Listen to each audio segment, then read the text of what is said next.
Maravilha. Primeiro, cumprimentá-las, cumprimentar todos vocês e dizer da alegria e da satisfação de estar aqui mais uma vez nesse bate-papo tão importante, fundamental para as nossas construções, para os nossos propósitos.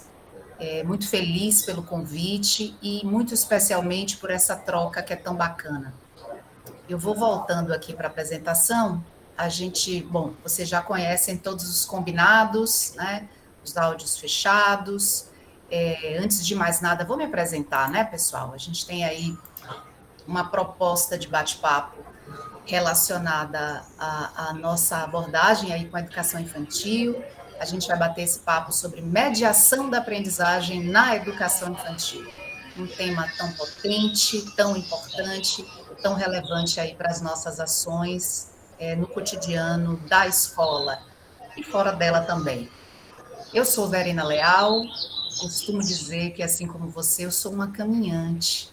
Eu sou uma professora, uma educadora da infância e baiana, falo onde quer que eu vá, esse subtexto é quase um sobrenome meu. Sou Verena Leal, baiana de Salvador, mas poderia estar em qualquer lugar e ser de qualquer lugar da Bahia, algo que muito me orgulha. Costumo ser muito conversadeira, sou reconhecidamente, especialmente na família, entre os amigos, aquela que gosta muito de conversar, mas sou uma aprendiz, essencialmente. E é por isso que eu estou tão feliz de estar aqui com vocês. Nós iremos, ao longo aí desses momentos que vamos compartilhar, trocar algumas ideias, compartilhar alguns pensamentos sobre o tema, e eu gostaria de, desde já, pedir a vocês, né, a colaboração, a contribuição tão valiosa. Aproveitem aí esse momento, né, aproveitemos esse momento e fiquem absolutamente à vontade. Façam suas observações, seus comentários no chat, então ele está aí para isso, tá? E é muito importante que a gente possa ir construindo esse diálogo juntos. Bem, eu queria começar, assim, depois dessa apresentação breve, trazendo, a gente está vivendo aí, né? Estamos fechando um ciclo e já demos início a outro, após 2 anos, né, de vivendo desafios muito intensos. Talvez a educação infantil certamente foi a etapa da educação que mais padeceu. Todas nós sofremos todas as etapas, mas na educação infantil isso foi mais visceral. Imagino, pelo menos dos contextos que venho acompanhando aí. E existe um portal, eu não sei se vocês conhecem, chama Lunetas. Para quem não conhece, eu convido fortemente para que conheça. Eles fizeram ainda em 2020, no primeiro semestre de 2020, um rápido levantamento através de um podcast com crianças de diferentes idades e lugares do país, e perguntaram para elas como é que elas estavam se sentindo em relação a esse contexto da pandemia. Então, eu vou espelhar aqui esse vídeo, pessoal. E aí eu só vou precisar que vocês me digam se está tudo ok, se vocês estão ouvindo ok, se o áudio está bacana. Essa primeira introdução serviu para fazer um testezinho. Vocês ouviram? Estão dando para ouvir aí legal? Vou pedir a Thelma, Maria da Conceição, Nedjane já me ajudou ali dizendo um legal, massa, meninas. Muito bom. Então, vamos lá.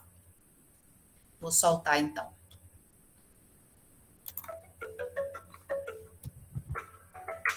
Tô sentindo entediada.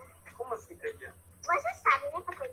Eu tô sem abraçar quem eu amo, sem dar beijo que eu quero, sem tocar em ninguém. Tô fazendo quase nada. Eu tô muito triste porque quero falar com alguém muito especial, que é com meu amigo da escola, que é o Pedro. Mas não dá. Eu estou me sentindo bem porque eu estou brincando e descansando bastante. Uma mistura de tristeza, alegria e várias coisas.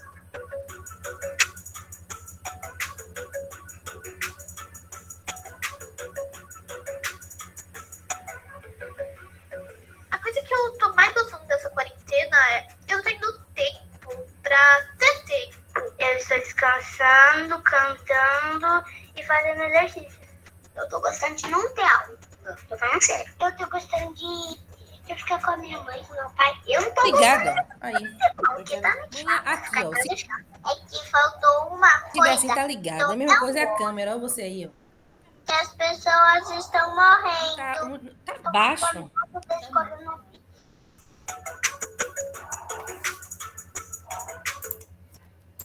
Gente, dei uma paradinha aqui porque eu ouvi alguém dizer que estava baixo. É isso mesmo? Sim? Cadê as meninas, minhas colegas aí me ajudando?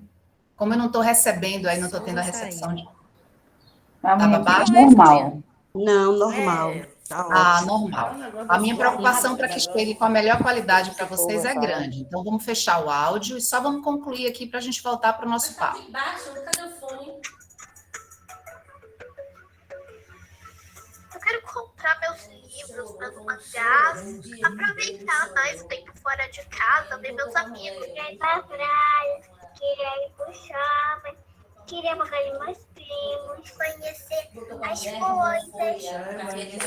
Foi com o namorado, a casa do cheio. Sorvete também. Voltar, e tava tudo lá. Nunca mais vou ficar com medo Mesmo de você de escola. Covid. Meu sonho é que, como esse vídeo, É alguém com áudio ligado aí, tá ouvindo a conversa.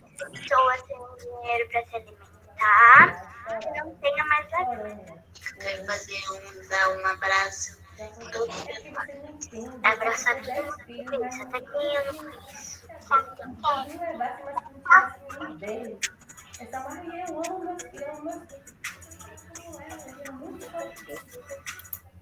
Pronto. Pessoal, antes da gente dar prosseguimento, quero só reforçar aqui o pedido para a gente deixar os áudios fechados. Vou pedir a produção aí para interferir, se for o caso.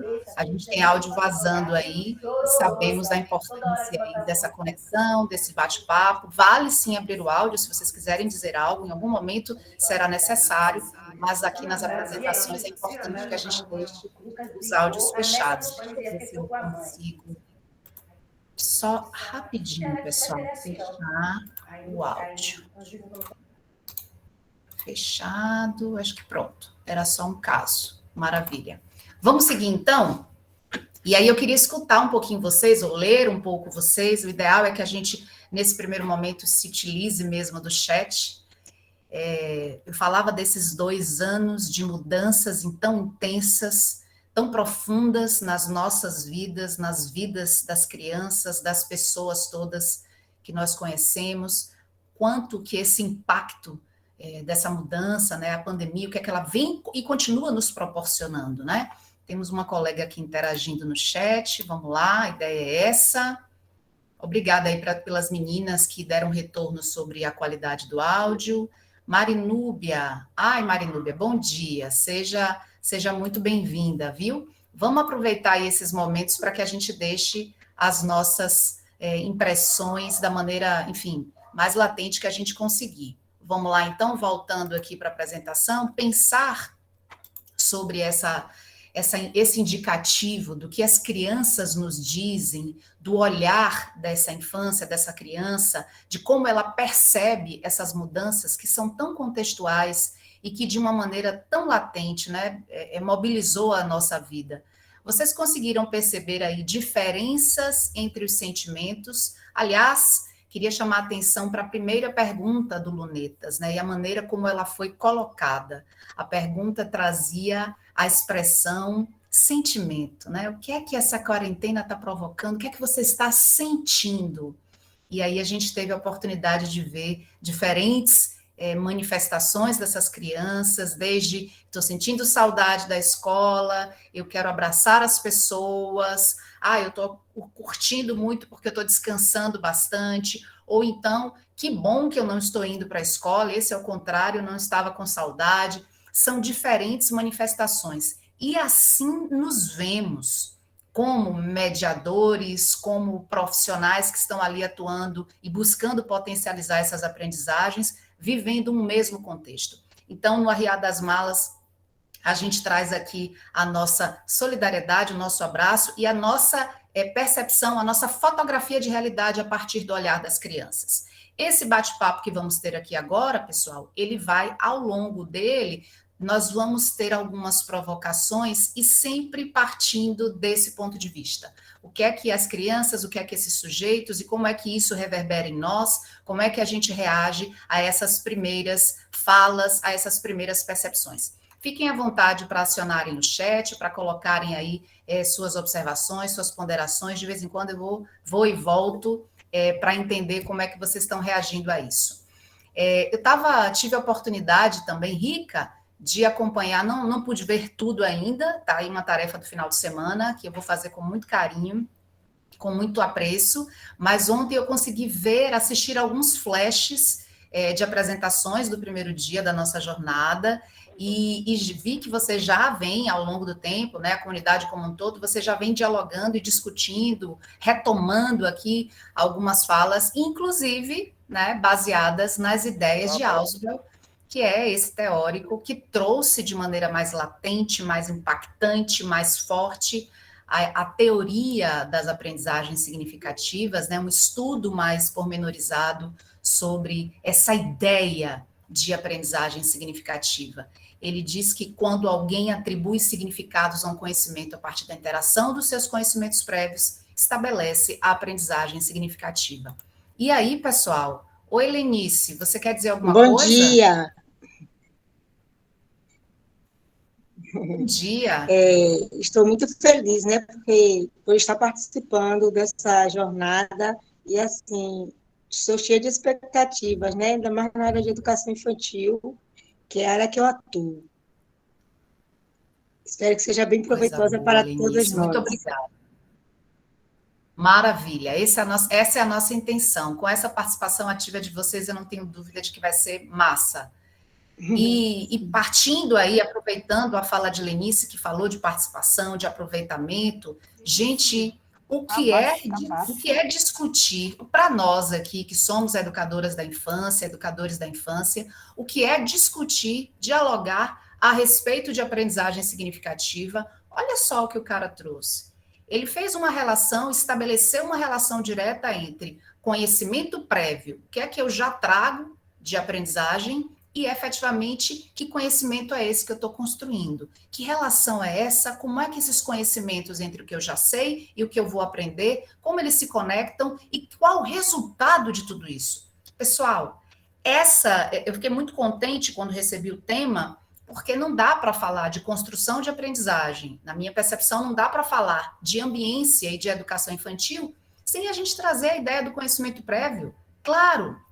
E aí, meninas e meninos, eu queria só avançar aqui com vocês para, a partir dessa fala de Ausubel, eu queria trazer uma proposta, né? Partindo aí da ideia dos nossos combinados, que são tão importantes no nosso trato com as crianças, eu quero propor alguns combinados e no final quero ouvir se mais alguém tem algo a compartilhar em relação a esses combinados. A minha proposta é que a gente de fato participe, o chat está aí para isso, pessoal, que a gente possa, ao menos as colegas e os colegas que estão aí ao vivo, eu sei que tem gente que vai assistir no turno da tarde, mas os colegas que estão aí ao vivo, vocês são nossas âncoras aí fundamentais, então usem e abusem do chat, podem ficar à vontade, a ideia é essa, é de participação, a busca pelo entendimento, então a gente não tem absolutamente a expectativa de esgotar o que quer que seja, muito pelo contrário, esse tema é inesgotável, mas é importante que a gente busque esse entendimento. Verena, não entendi, volta a fita, como é que é isso? Você pode explicar de outro jeito?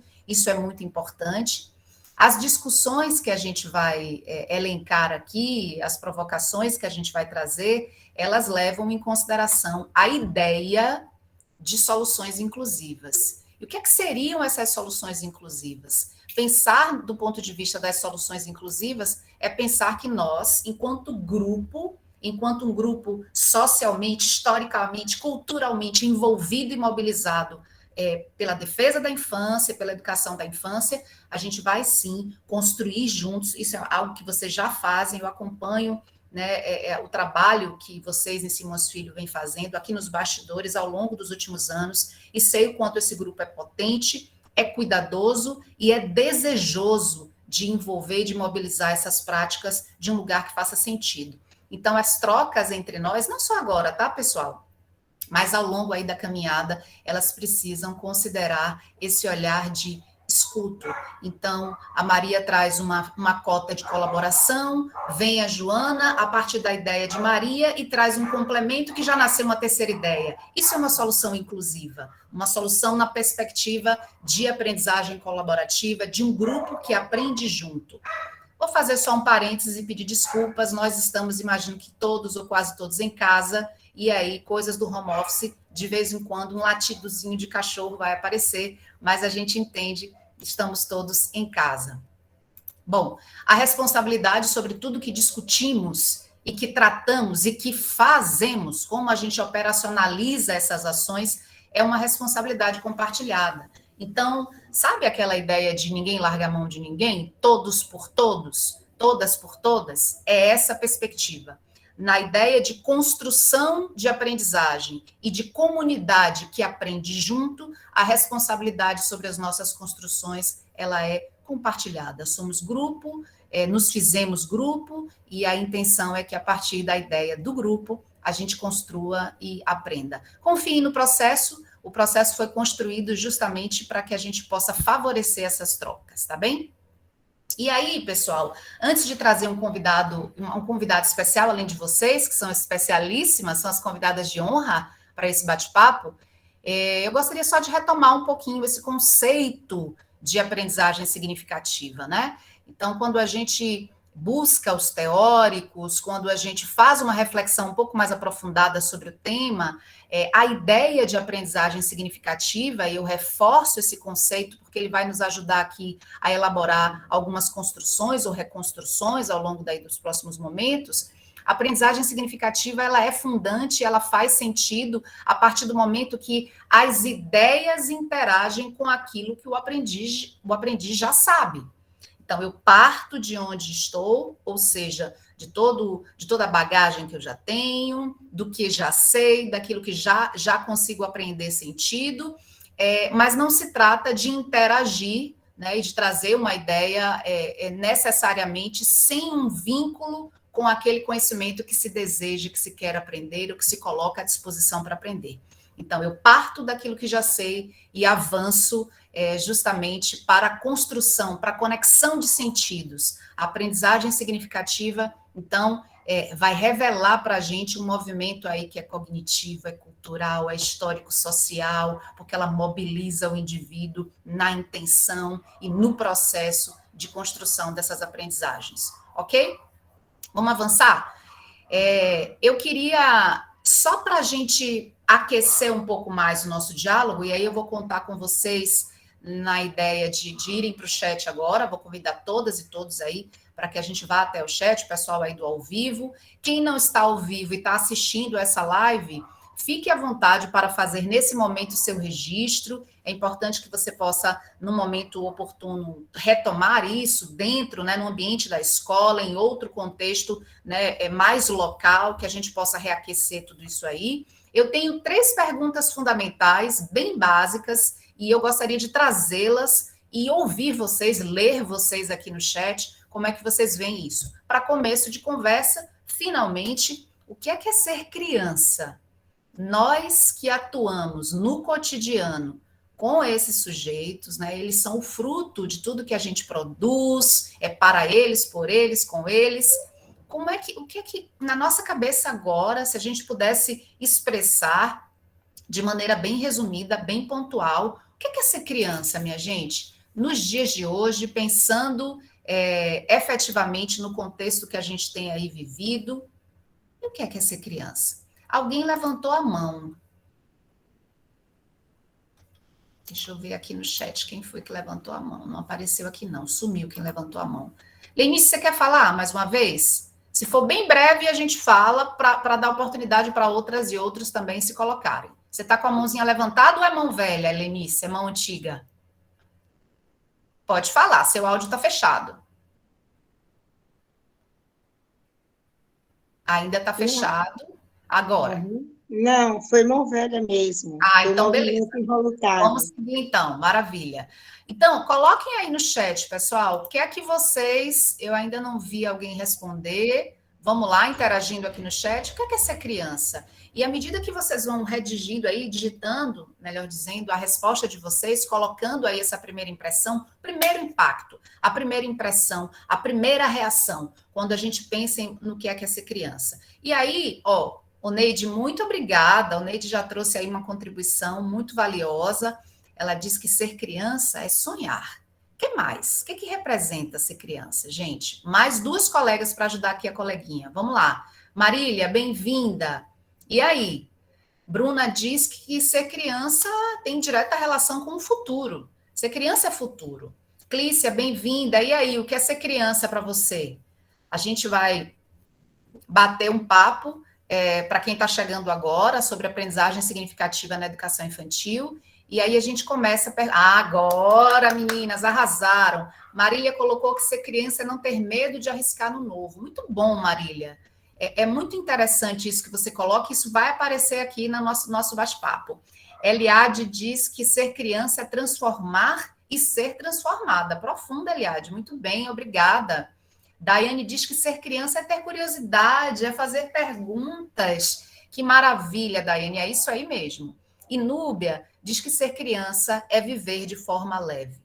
Que bom, Rita fala que é olhar para o amanhã. Vão colocando aí as suas observações. E na carona dessa primeira questão, eu disse a vocês que eu tinha 3.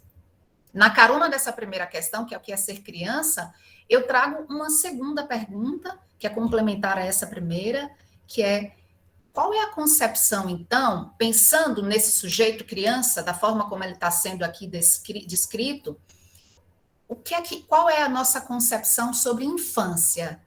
Quando a gente pensa sobre infância, a gente vem discutindo muito, né? Eu, educador da infância, o lugar da infância na sociedade. Infância, gente, vou pedir para todo mundo aí, chuva de comentários no chat. Esse é o nosso fazer, esse é o nosso movimento, o movimento da instituição. Opa, no áudio aberto aí, Rio. Pensar como efetivamente a gente vai considerar essa infância. Ser criança é viver como criança, é ter vontade de ir além, transformar e ser transformado. Massa. Ser criança é ser natural, é ter simplicidade. E quando a gente traz essa perspectiva da concepção da infância, gente, será que a gente está falando da mesma coisa quando a gente fala desse sujeito criança, dessa criança, que é para ela que a gente olha, é por ela e para ela que a gente constitui, inclusive, esse diálogo? E quando a gente traz a ideia de infância? Queria aí a contribuição de vocês. E já para fechar, a terceira e última questão desse bloco é: que lugar é esse quando a gente pensa nesse sujeito, nessa criança, na concepção de infância que a gente, né, tem construído, e que lugar é esse que a escola vem ocupando? Como que a escola está inserida nesse contexto de infância, de ser criança? E aí eu quero pedir o apoio de um colega ou uma colega que possa abrir o microfone e dizer um pouquinho o que é que pensa a respeito disso. Coisa de 1 minuto no máximo, pessoal. E aí? Núbia trouxe outra contribuição. A infância é a fase da vida onde se inicia a construção do ser humano. Clícia diz que a fase da inocência é a melhor fase. Mônica fala que ser criança é ser uma pessoa mais verdadeira. Amélia Brito, minha prima, disse que a aprendizagem significativa é muito rica e importante para a inclusão. Falei minha prima porque é o mesmo sobrenome também, viu, Amélia? A criança é a vontade de crescer e descobrir o mundo com o olhar de criança. Boa, Amélia. Oi, Jaguaraci, bom dia. Joselita fala que a infância é o período que corresponde à idade infantil. Obrigada, Joselita. E Thelma traz para a gente que é transformar e ser transformada por meio das brincadeiras e de suas infinitas possibilidades de criação, invenção e aprendizagens. Thelma, você matou todas as charadas aí junto com os colegas agora. Brincadeira, não tem charada nenhuma, muito pelo contrário, a gente está trazendo aqui um compartilhamento de olhar a partir das construções, e que são construções tão relevantes, que a gente vem aí ao longo do caminho, ao longo da carreira, ao longo das nossas vivências, a gente vem consolidando. Então, pessoal, deixa eu voltar para cá, deixa eu só ver se eu fazendo aqui uma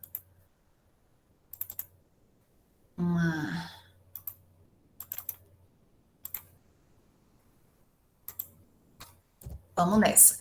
Pensando em tudo isso que vocês trouxeram, gente, sobre o que é ser criança, da sua concepção de infância, e que lugar é esse? E aí, a escola nesse contexto? Então, ok.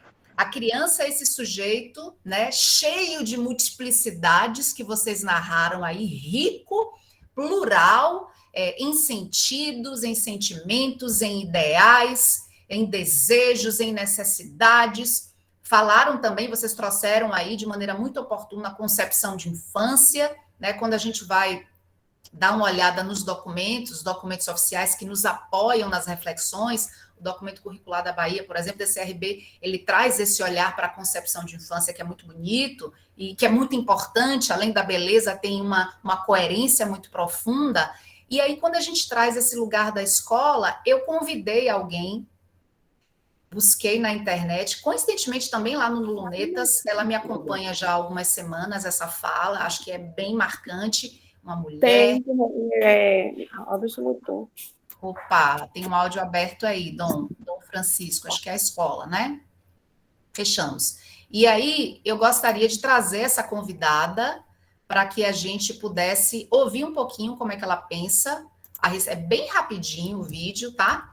É bem breve, que é a Juliana Prati Santana, é psicóloga, é profissional, atuante na Universidade Federal da Bahia. Vamos ver o que é que a Juliana Prati ela fala sobre esse conceito, essa ideia de criança e de infância. Vamos lá.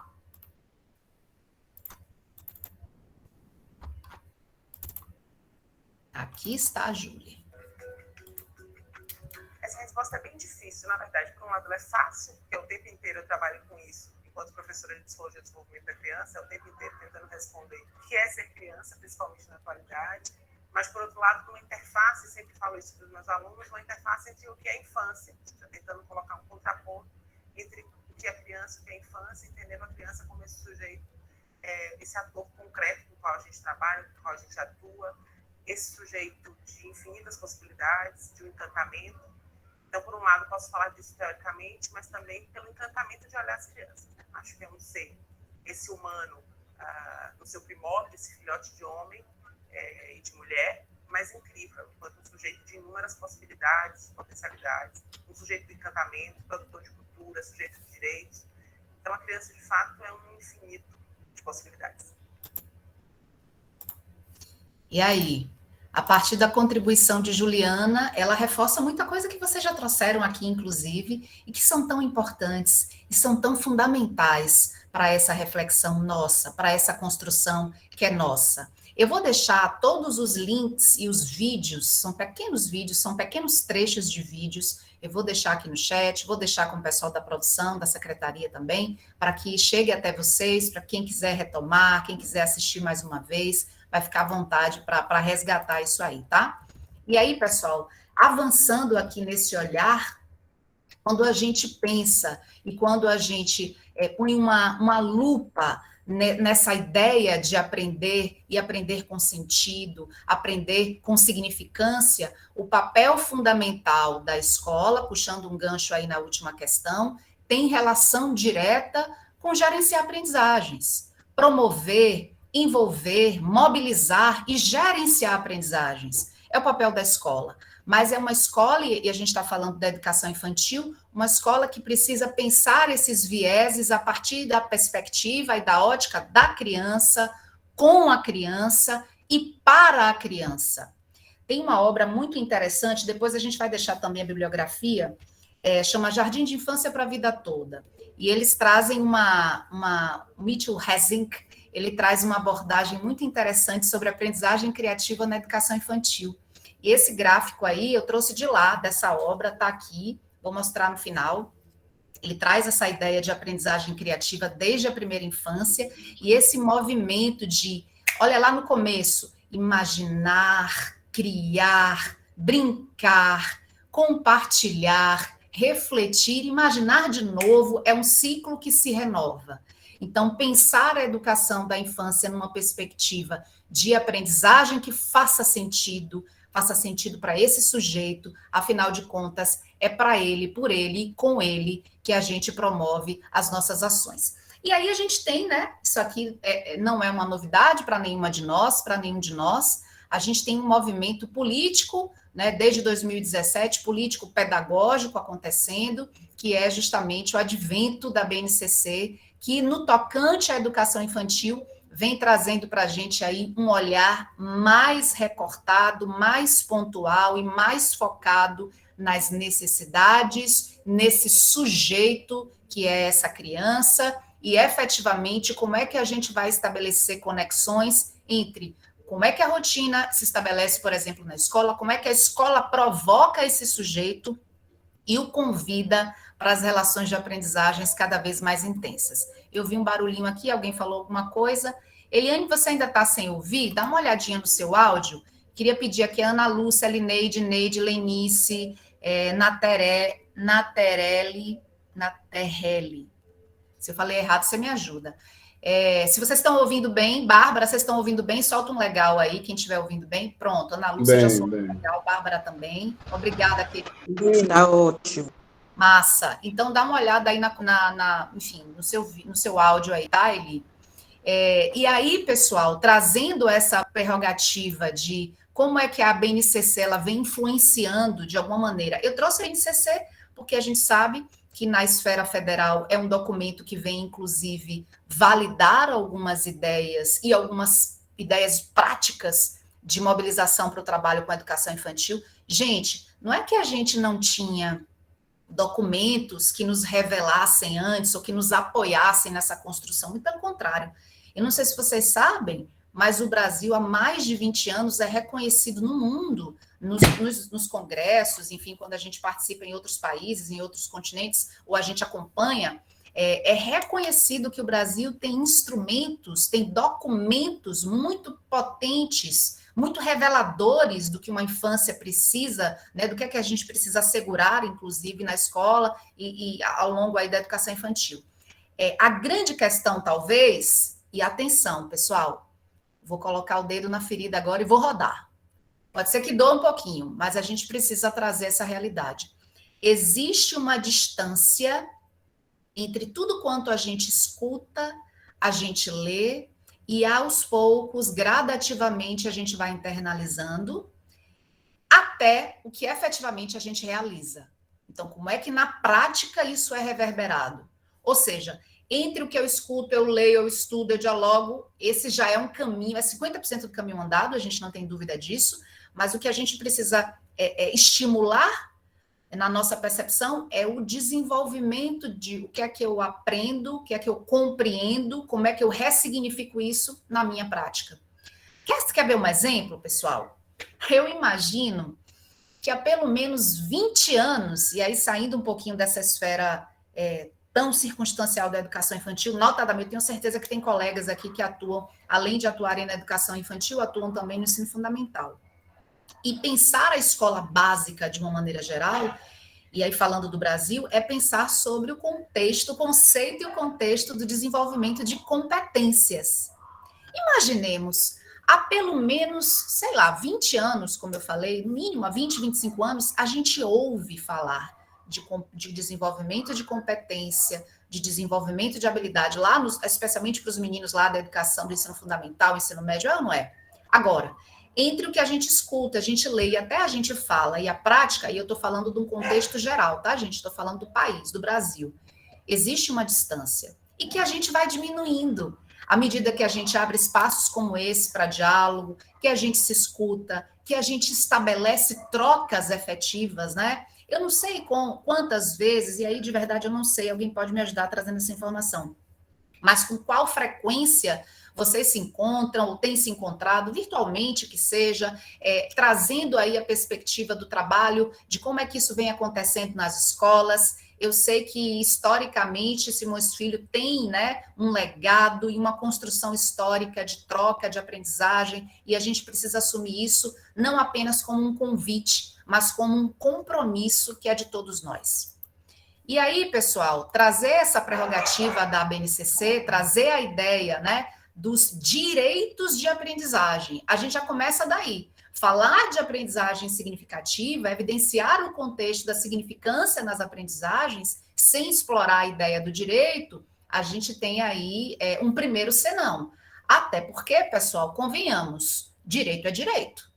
Eu tenho direito de ir e vir e não abro mão desse direito, jamais abrirei. É um direito constituído. Eu, como sujeito, estou aqui e é um direito que me assiste. A gente não abre mão de nenhum direito. Se vocês todos têm, todos nós temos como cidadãos, por exemplo, inúmeros direitos e a gente não vai abrir mão. Foi preciso que um documento com força de lei viesse à tona para trazer para nós essa perspectiva de maneira tão latente. A criança tem direito de conviver. Ela tem direito de brincar. Brincar não é uma opção, é um direito, além de uma necessidade. Ela tem direito de participar. Ela tem direito de explorar de diferentes maneiras. Ela tem direito de expressar o seu sentimento, a sua compreensão, a sua leitura de mundo, enfim. E ela tem o direito de conhecer-se. E o grande desafio, ou talvez um dos grandes desafios, e não por acaso, esses direitos vêm no topo, né? Logo na largada da discussão sobre a educação infantil e dessa abordagem que a BNCC nos convida e nos conclama a pensar sobre. Não por acaso os direitos, eles aparecem fundamentalmente como a base estruturante para tudo que virá na sequência. E aí, muito alinhado com essa perspectiva dos direitos, a gente traz a ideia dos campos de experiência. Estou retomando aqui, tá? Nada disso é novidade para a gente, eu sei disso, não estou falando da descoberta da bússola, é algo que já temos, inclusive, implementado em nossas discussões e práticas, mas o próximo passo que a gente vai dar, a gente achou pertinente trazer aqui uma breve recapitulação. Então, pensar a partir dos campos de experiência é pensar a aprendizagem ativa e significativa, uma aprendizagem com sentido. Eu não sei se vocês seguem nas redes sociais ou se já tiveram a oportunidade, o áudio está baixo? E aí se melhorou, minha gente. Vou tentar falar um pouco mais alto, e aí vocês me dizem.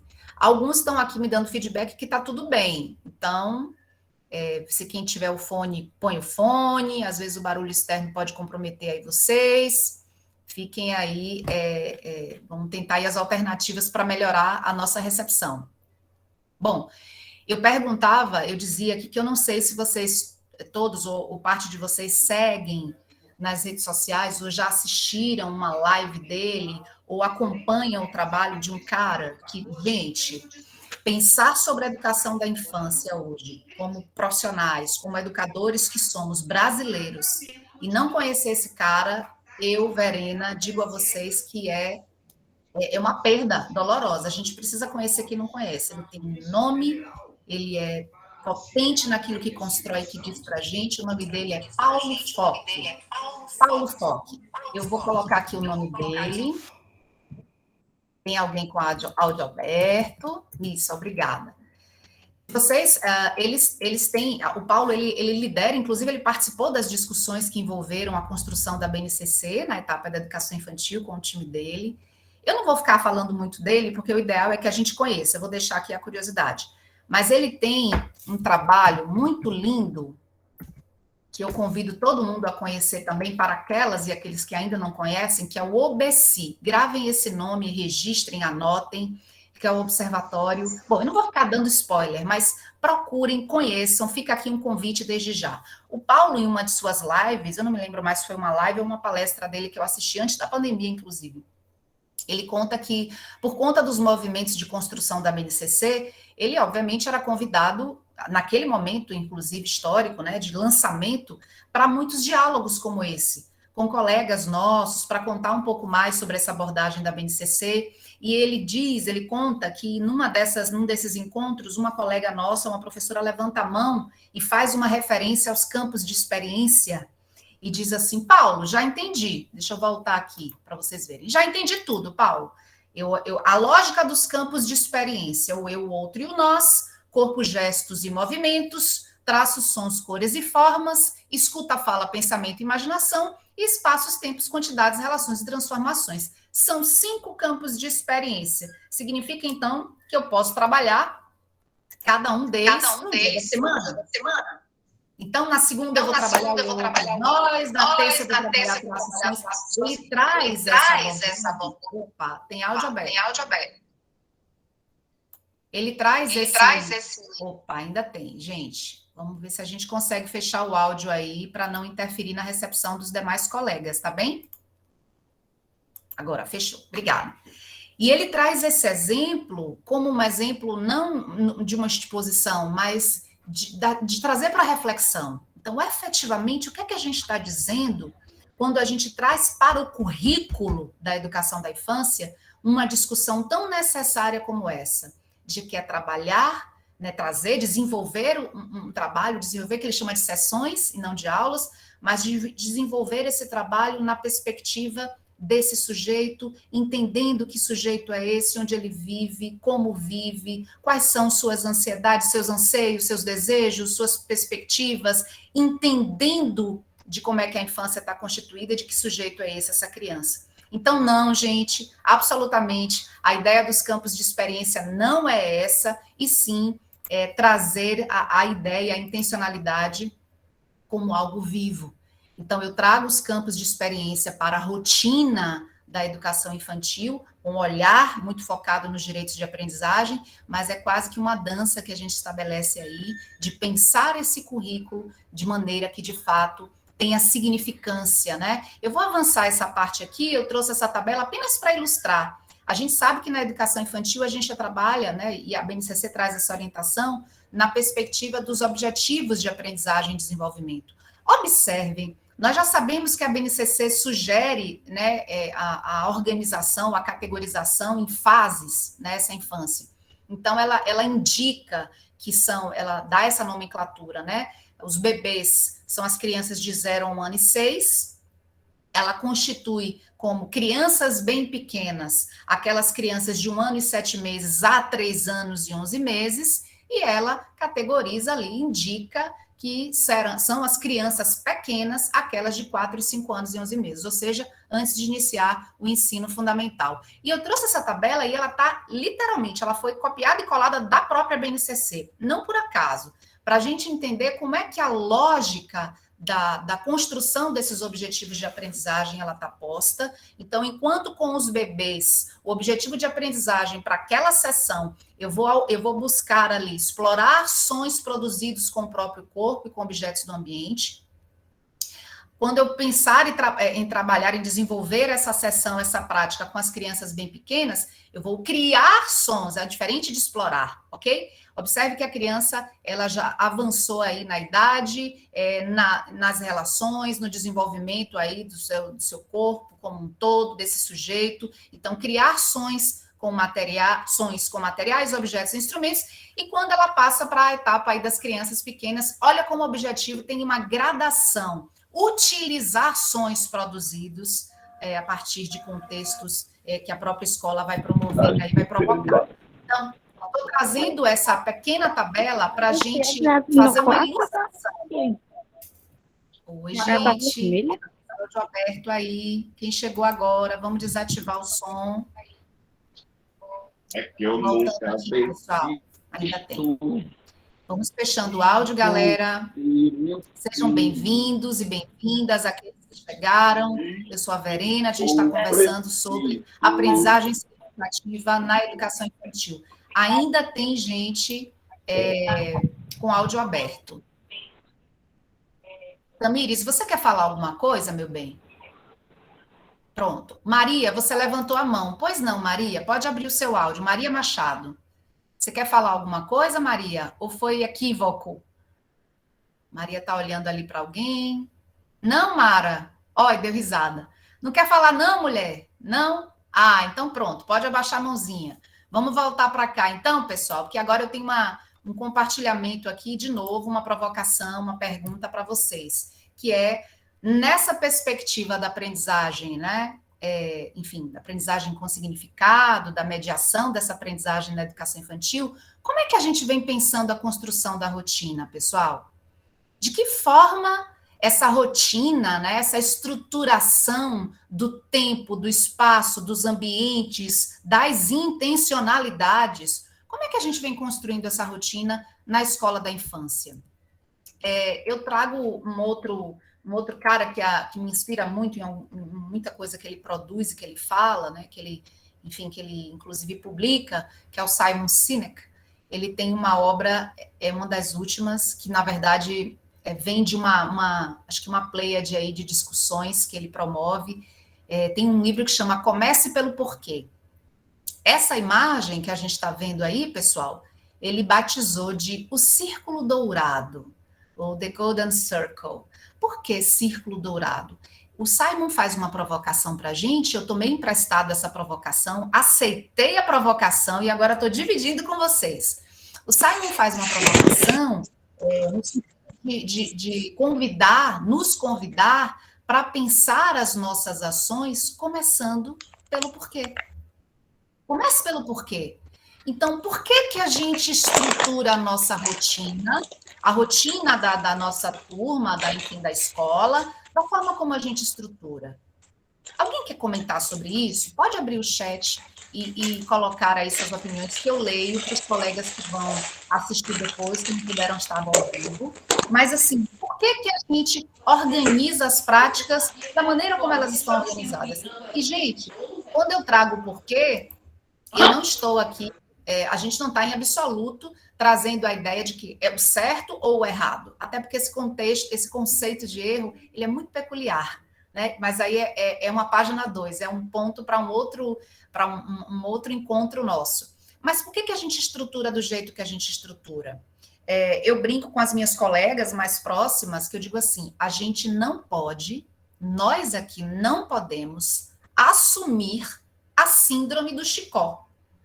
O que eu chamo de síndrome do Chicó? Lembram do Alto da Compadecida? Lembram daquele ator fantástico brasileiro? Ele está até na novela, agora eu não assisto, mas minha mãe assiste, comenta comigo, Celton Mello. Ele fez o Chicó, lembram? Quando ele contava as histórias, aquelas histórias mirabolantes, e alguém dizia para ele, como assim? Quando é que foi isso? Ele, não sei, só sei que foi assim.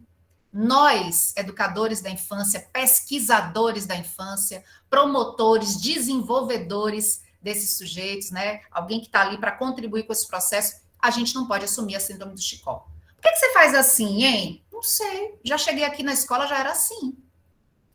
Desde que eu me entendo por gente, é dessa forma, só sei que é assim.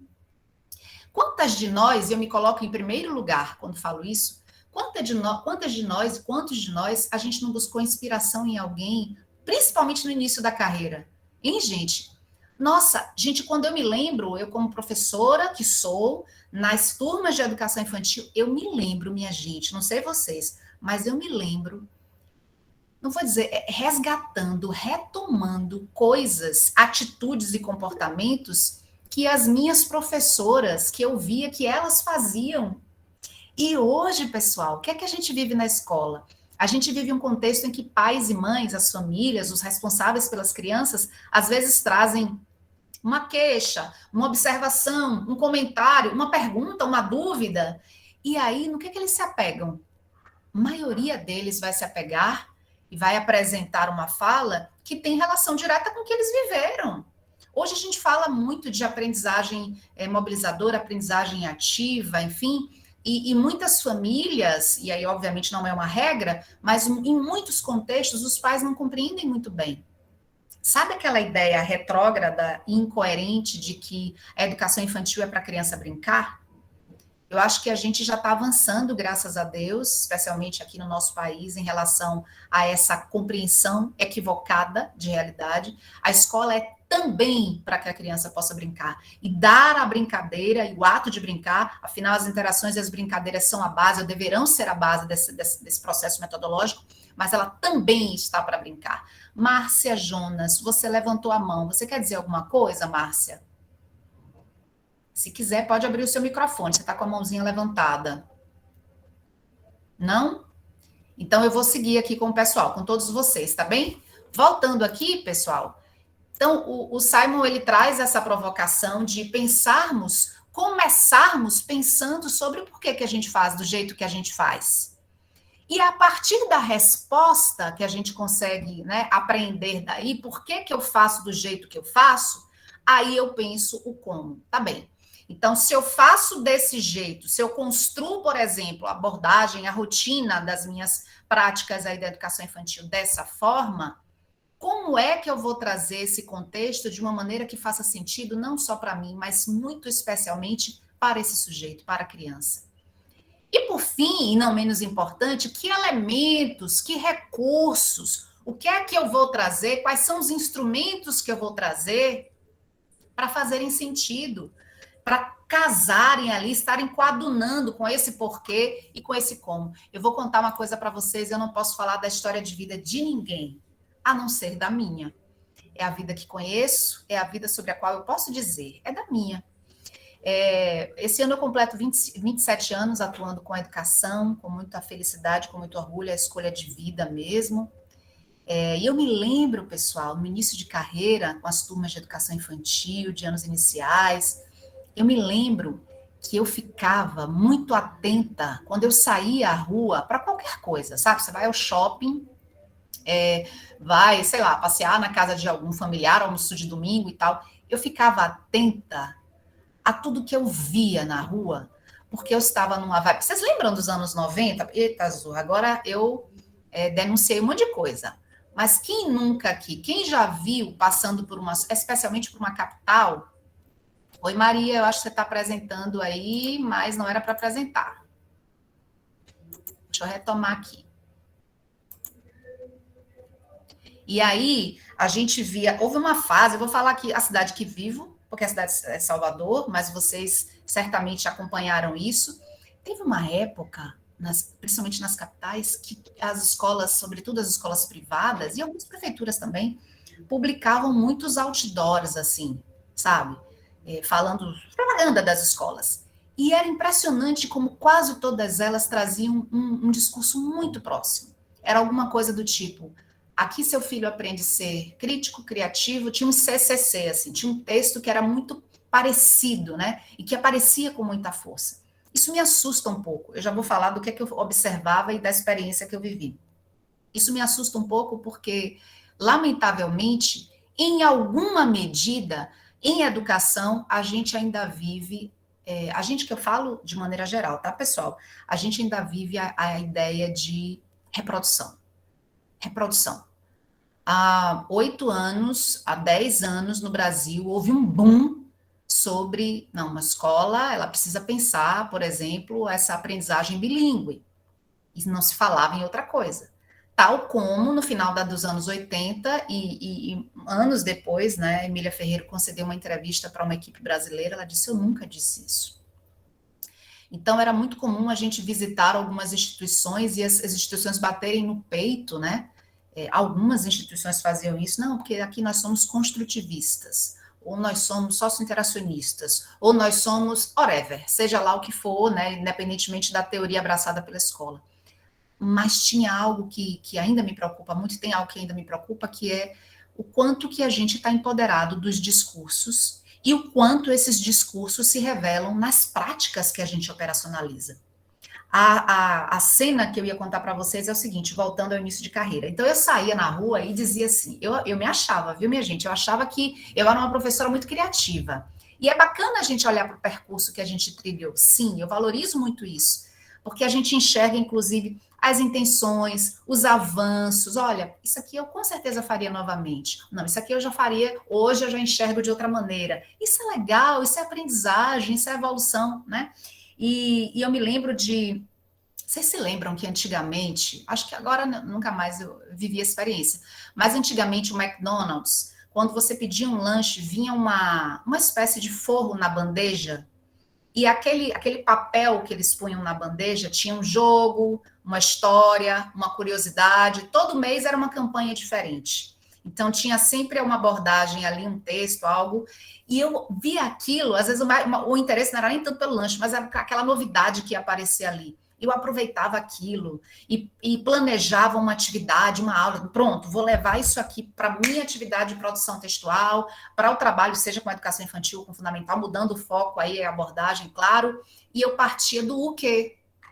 Olha o que o Simon fala. Eu começava pela última borda do alvo. Eu começava pelo que é que eu vou fazer hoje, o que é que eu vou colocar no planejamento, o que é que eu vou trazer para as crianças. Não é que não seja importante, mas esse o que eu vou levar, ele não pode queimar etapas e passar para frente. Primeiro, a gente precisa pensar nas intencionalidades, nos propósitos, pensar e mediar a aprendizagem das crianças na educação infantil. Nesse contexto do sentido, é pensar no porquê. E aí eu defendo, pessoal, que a gente possa retomar, repensar essa ideia de aprendizagem, mas, acima de tudo, de ensinagem. Pensar uma ensinagem que faça sentido. Carvalho, ela é uma autora que traz para a gente algumas provocações também muito interessantes, né?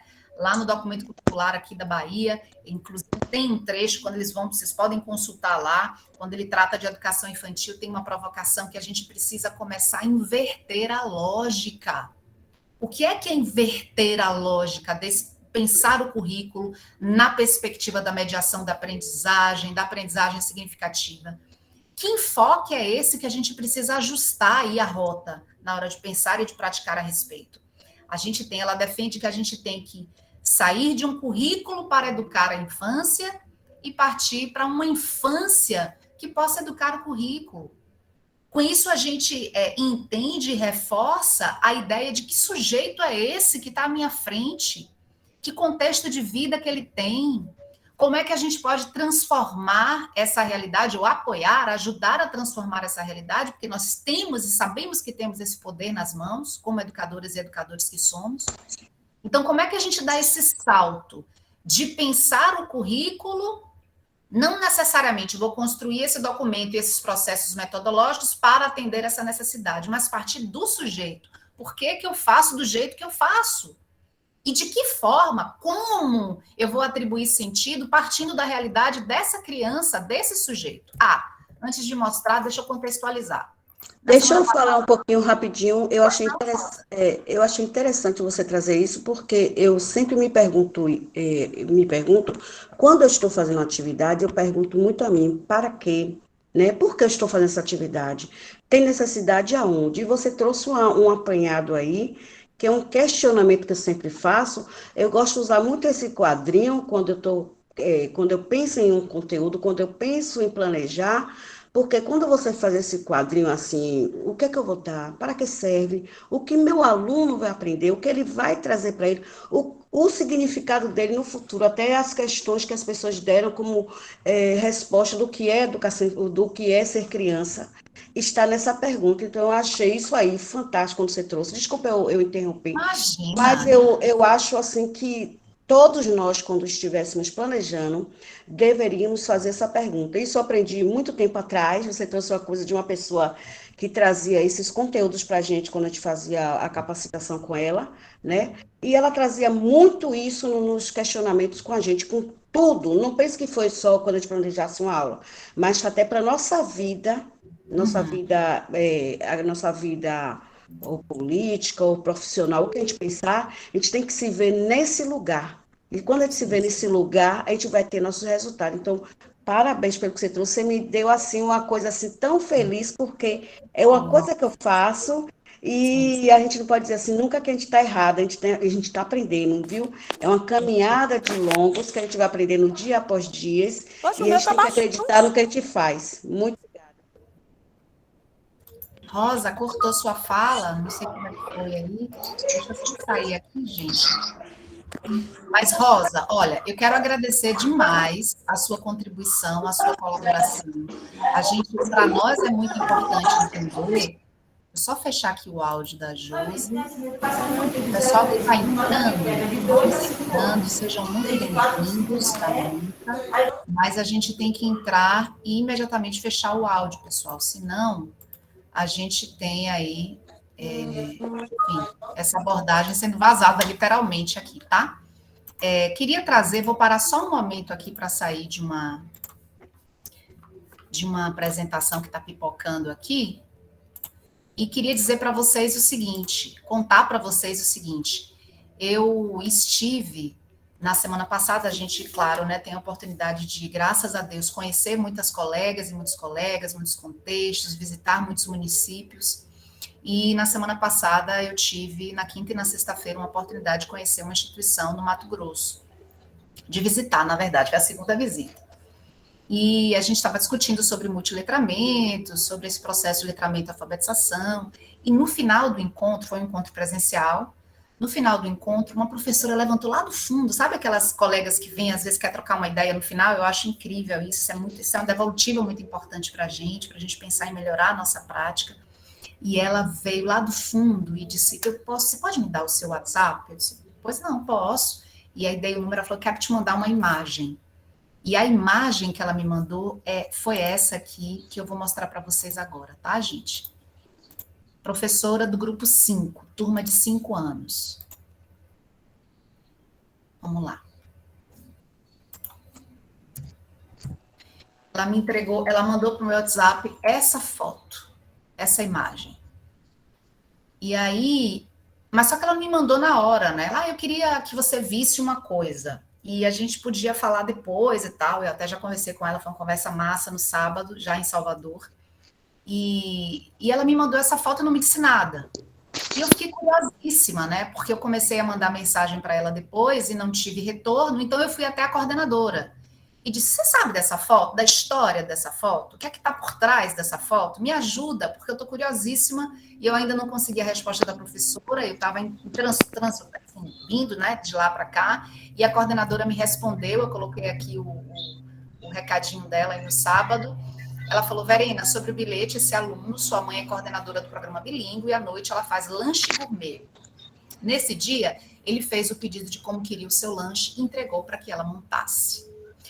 Eu queria que vocês me ajudassem, pessoal, antes de mais nada, me ajudassem colocando aí no chat, pensando no texto que a criança traz, né, na situação comunicativa, e pensando na legenda, vamos dizer assim, no storytelling aí, e nos porquês aí que a coordenadora me mandou, me explicou o contexto, o que é que essa criança mostra para a gente que já aprendeu.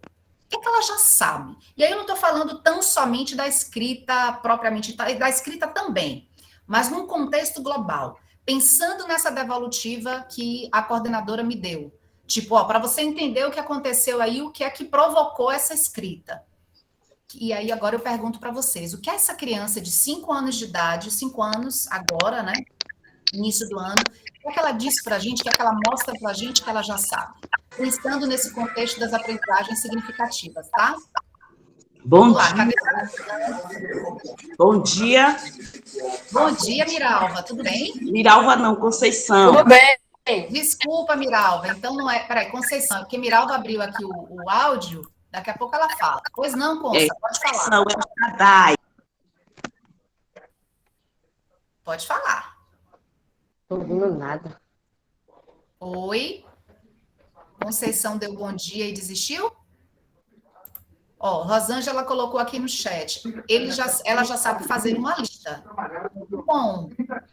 E aí o Iranildes colocou, compreende a função da lista, da segmentação. Boa, Iranildes. O que mais, gente? A criança já sabe. Vou mostrar de novo, hein? Começa pelo contexto que ela está... Opa! Bruna começou esse negócio agora. Começa pelo contexto em que ela está inserida. Olha a fala de Bruna, hein? Complementando a fala das meninas. Vou colocar o texto de novo. Pão macio, tomate, ketchup, mostarda e carne defumada. O que é que essa criança já sabe, pessoal? Carinho com o coração, sim, Gidean, isso. Sabe se posicionar, acionar seus desejos. Boa, Thaís. Já sabe organizar suas ideias, isso mesmo. Mônica, responda meus questionamentos. Quais foram seus questionamentos, Mônica? Eu já trago aqui para cima, eu vou retomar tudo, tá? Tudo isso aqui, eu tô vendo que eu não tinha visto antes, tá, Mônica? Porque eu estava publicando aqui a tela e eu não vi, mas eu volto antes do final e responderei todas as questões, sim, não tenha dúvida. Gente, tem alguém aí que falou sobre compreender a função do texto, ele já sabe fazer uma lista, sabe se posicionar, acionar seus desejos. Pessoal, essa criança, ela já compreende com clareza que quando ela escreve, alguém vai ler e essa escrita vai comunicar um desejo, uma necessidade, uma realidade, um registro. ela compreende, como vocês estão dizendo aí, Marli falou, através da escrita ela descobriu como sinalizar desejo. Boa, Marli. Bruna falou, pois a criança aprende pela imitação, ela observa a mãe escrevendo e quis repetir. Muito bem, Bruna. Imagina, né, a criação de um cardápio, um pedido de um cliente que chega e a mãe fazendo os registros, é bem por aí. É muito importante que a gente considere, o que é que a gente falou no começo? O que é que essa criança já sabe? Quais são as aprendizagens que estão latentes aí, estão vivas, estão aí trazendo para nós oportunidades de desenvolvimento? Leni fala que ela já sabe se expressar através da escrita. Fernanda diz que registra nosso desejo e necessidade de comunicação e expressão. A vivência de experiências significativas cria necessidade de expressar-se e comunicar-se. Depois coloca a autoria. Nanda, obrigada por sua contribuição. E aí eu me lembrei de vocês na hora, que a gente ia bater esse papo hoje, né? E trouxe esse texto, alguém aí, um colega falou dos corações, né? Como é que os corações, o que é que eles nos indicam? Gente, entre os corações... Isso é aquele sinal de check? Esse sinal de check, no nosso dia a dia, onde é que ele está presente hoje, com mais intensidade, minha gente? Quem me ajuda? Nas redes sociais. Nas redes sociais, no WhatsApp, na confirmação de leitura, olha o check aparecendo. Gente, quantas coisas essa criança mostra para a gente que já compreende sobre essa comunicação com o mundo. Né? Que é pichupa, eu achei a coisa mais linda. E qual as intenções e como a gente, que é mediador, como nós, como mediadores da aprendizagem, como é que a gente pode se aproveitar de uma situação como essa? Uma criança que chega na escola, nesse ou em outro contexto, e aí, de verdade, a gente sabe que os contextos... As crianças aprendem em ritmos diferentes, de jeitos diferentes, né? Conhecer as letras, já conhece expressar, já consegue se expressar por aí. Tem alguém com áudio aberto? Tá? Então, parto desse exemplo simples para dizer para vocês que sim, é possível fazer uma abordagem, uma contextualização, é tão possível quanto necessário. E aí, minha gente, antes da gente avançar, partindo dessa ideia de aprendizagem e de mediação da aprendizagem num contexto de significância, não tem como a gente não falar de projetos, especialmente porque a gente está tratando de educação infantil. Voltar a falar sobre projetos. A gente com certeza se lembra das primeiras experiências, as primeiras leituras, os primeiros contextos em que a gente discutia, ouvia, tratava sobre a pedagogia por projetos. Isso ainda na escola do século XX, né? Sim, a gente já mudou aí de século, a gente está no século XXI. Então, não é uma abordagem nova necessariamente. Entretanto, os caminhos que a gente faz, utiliza, pensa, reflete na constituição desses projetos, ele vem evoluindo, né? Nos últimos anos, a gente já consegue ver a materialização da aprendizagem a partir dos projetos de um lugar diferente. Então, a gente vem evoluindo, claro, né? À medida que a gente vai compreendendo melhor como é que o sujeito aprende. E aí, pessoal, eu diria que a neurociência, a psicologia, não por acaso trouxe uma psicóloga aqui para dar o recado dela, a neurociência, ela nos apoia muito nessa compreensão. Vocês tiveram, não sei se todas vocês estavam lá, mas um momento com um colega nosso, com o Aldinei, o mineiro Aldinei Silva, um querido, em que ele traz umas abordagens muito interessantes sobre, finalmente, como é que o sujeito aprende? Como é que a gente aprende? Não sei vocês, mas eu aprendo melhor fazendo, experimentando, mexendo, fazendo ao tempo em que eu escuto. Eu tenho uma irmã que, se ela estiver lendo um livro, a televisão pode estar ligada e ela pode estar com fone no ouvido ouvindo rock e tudo bem para ela. Para mim, não funciona. Não funciona desse jeito, eu não consigo. Bom dia. Oi. Bom dia. Quem falou? Foi a Evanildes? Você quer falar, Evanildes? Não? Então, não. Um momento. É quem está com o Rubem. Rubem, é você que não é Rubem? Você quer falar? Ó, gente, eu vou avançar então, tá? Porque o tempo está chegando. Fiquem à vontade para colocarem suas contribuições no chat, tá bom? Bruna falou que a primeira coisa que veio à minha mente foi que ele gosta de comer, pois sempre aprendemos melhor o que gostamos. É verdade, Bruna. E como aquilo que tem sentido e significado para a gente revela a aprendizagem de um lugar diferente, né? Oi, meu bem, você está com o microfone aberto. Você quer dizer alguma coisa para a gente? Não? Ela não respondeu, então eu acho que não. Eu vou desativar o som. Só que não está desativando, viu? Vamos seguir aqui, pessoal. E aí, a ideia é a seguinte, né? Pensando nessa abordagem por projetos, pensando na intencionalidade que os projetos podem revelar para a gente, a projetuação, né? A projetagem, autores chamam usam expressões diferentes, ela, sem dúvida nenhuma, não é a única, mas é uma das abordagens, uma abordagem considerada disruptiva. E qual que é uma das principais vantagens? Ela se renova e se amplia à medida em que ela é fortalecida, à medida que a gente põe em prática, põe a mão na massa. Gente, o pensar a pedagogia por projetos tem relação direta com apoiar a aprendizagem a partir da investigação, da pesquisa. Pedro Demo diz que enquanto o primeiro mundo pesquisa, o terceiro mundo dá aulas. Nós não somos dadoras de aulas, ou não deveríamos nos enxergar nesse lugar. Nós somos mediadoras da aprendizagem, nós somos sujeitos históricos, culturais, que contribuem com a aprendizagem do outro. Gente, a gente ajuda a formar a gente. Eu tenho muito cuidado com a palavra formar, porque originalmente ela tem uma atribuição, aliás, a língua portuguesa é muito rica, né? E a gente tem aí 1001 atribuições de sentidos. Mas pensar nessa perspectiva de que o projeto potencializa. Quando nós trazemos um projeto para a escola, quando nós trazemos a perspectiva de projeto, qual que é uma das primeiras coisas que a gente faz? Quem me ajuda?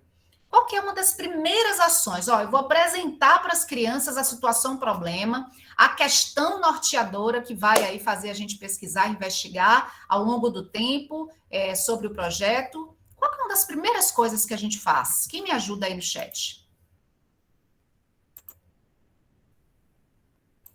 Cadê vocês no chat? Bom dia, Maria. Ana, você levantou a mão. Você quer falar? Ana, depois Miralva. Podem falar nessa ordem aí. O que é que a gente faz primeiro? Uma das primeiras abordagens. Ana, você quer contribuir aí conosco? Eu não sei se quando vocês levantam a mãozinha, vocês de fato estão querendo falar, ou foi tipo, sem querer querendo. Sem querer apareceu aí a mãozinha levantada. Gente, a gente está falando sobre isso desde o começo, tá? As colegas que entraram. Boa, Neide! Olha a Neide aí trazendo a contribuição. É isso, minha irmã. A gente traz, sim, a importância e a relevância de levantar os conhecimentos prévios. Diga, Miralva, pode falar, meu bem. Isso, levantamento. Eu ia falar isso, levantamento de hipóteses, né? Fazer perguntas às crianças primeiro, o que é que eles acham, né? Diante da temática que vai ser abordada no projeto. Primeiro trazer deles, né? Fazer levantamento de hipóteses. Massa, Miralva, é isso. Então, partir da perspectiva, partir desse olhar da criança, né? Tem muitas escolas que já avançaram um pouquinho também em relação a essa discussão, essa temática, essa prática sobre projetos, que, de fato, mobilizam isso de tal maneira que as crianças são e colocam as crianças nesse lugar de atores fundamentais. Sabe uma coisa que a gente já está ouvindo muito há algum tempo, pessoal? O estudante, o aluno, a criança, né, em etapas diferentes aí da vida escolar, mas a criança no centro das aprendizagens. É isso. É partindo, a gente falou disso aqui mais cedo, dele, é para ele, é por ele, é com ele. E não uma abordagem que seja, enfim, que traga um sentido que não necessariamente vai criar engajamento, né? Então, os novos paradigmas da ciência, eu mencionava aqui sobre a neurociência, como a neurociência contribui para que a gente possa pensar de um lugar mais fortalecido como é que esse sujeito aprende. Gente, o que é pensar, por exemplo, sobre o processo de avaliação na educação da infância, né? Sobre o processo de documentação, de registro desse percurso de aprendizagem. Se a gente não compreende ou não busca compreender com mais inteireza, aí eu me coloco sempre em primeiro lugar quando eu estou dizendo isso, né? É uma proposta para a Verena pensar. Então, Verena, vem cá. Como é que a gente vai pensar esse acompanhamento? Me tira uma dúvida, por favor.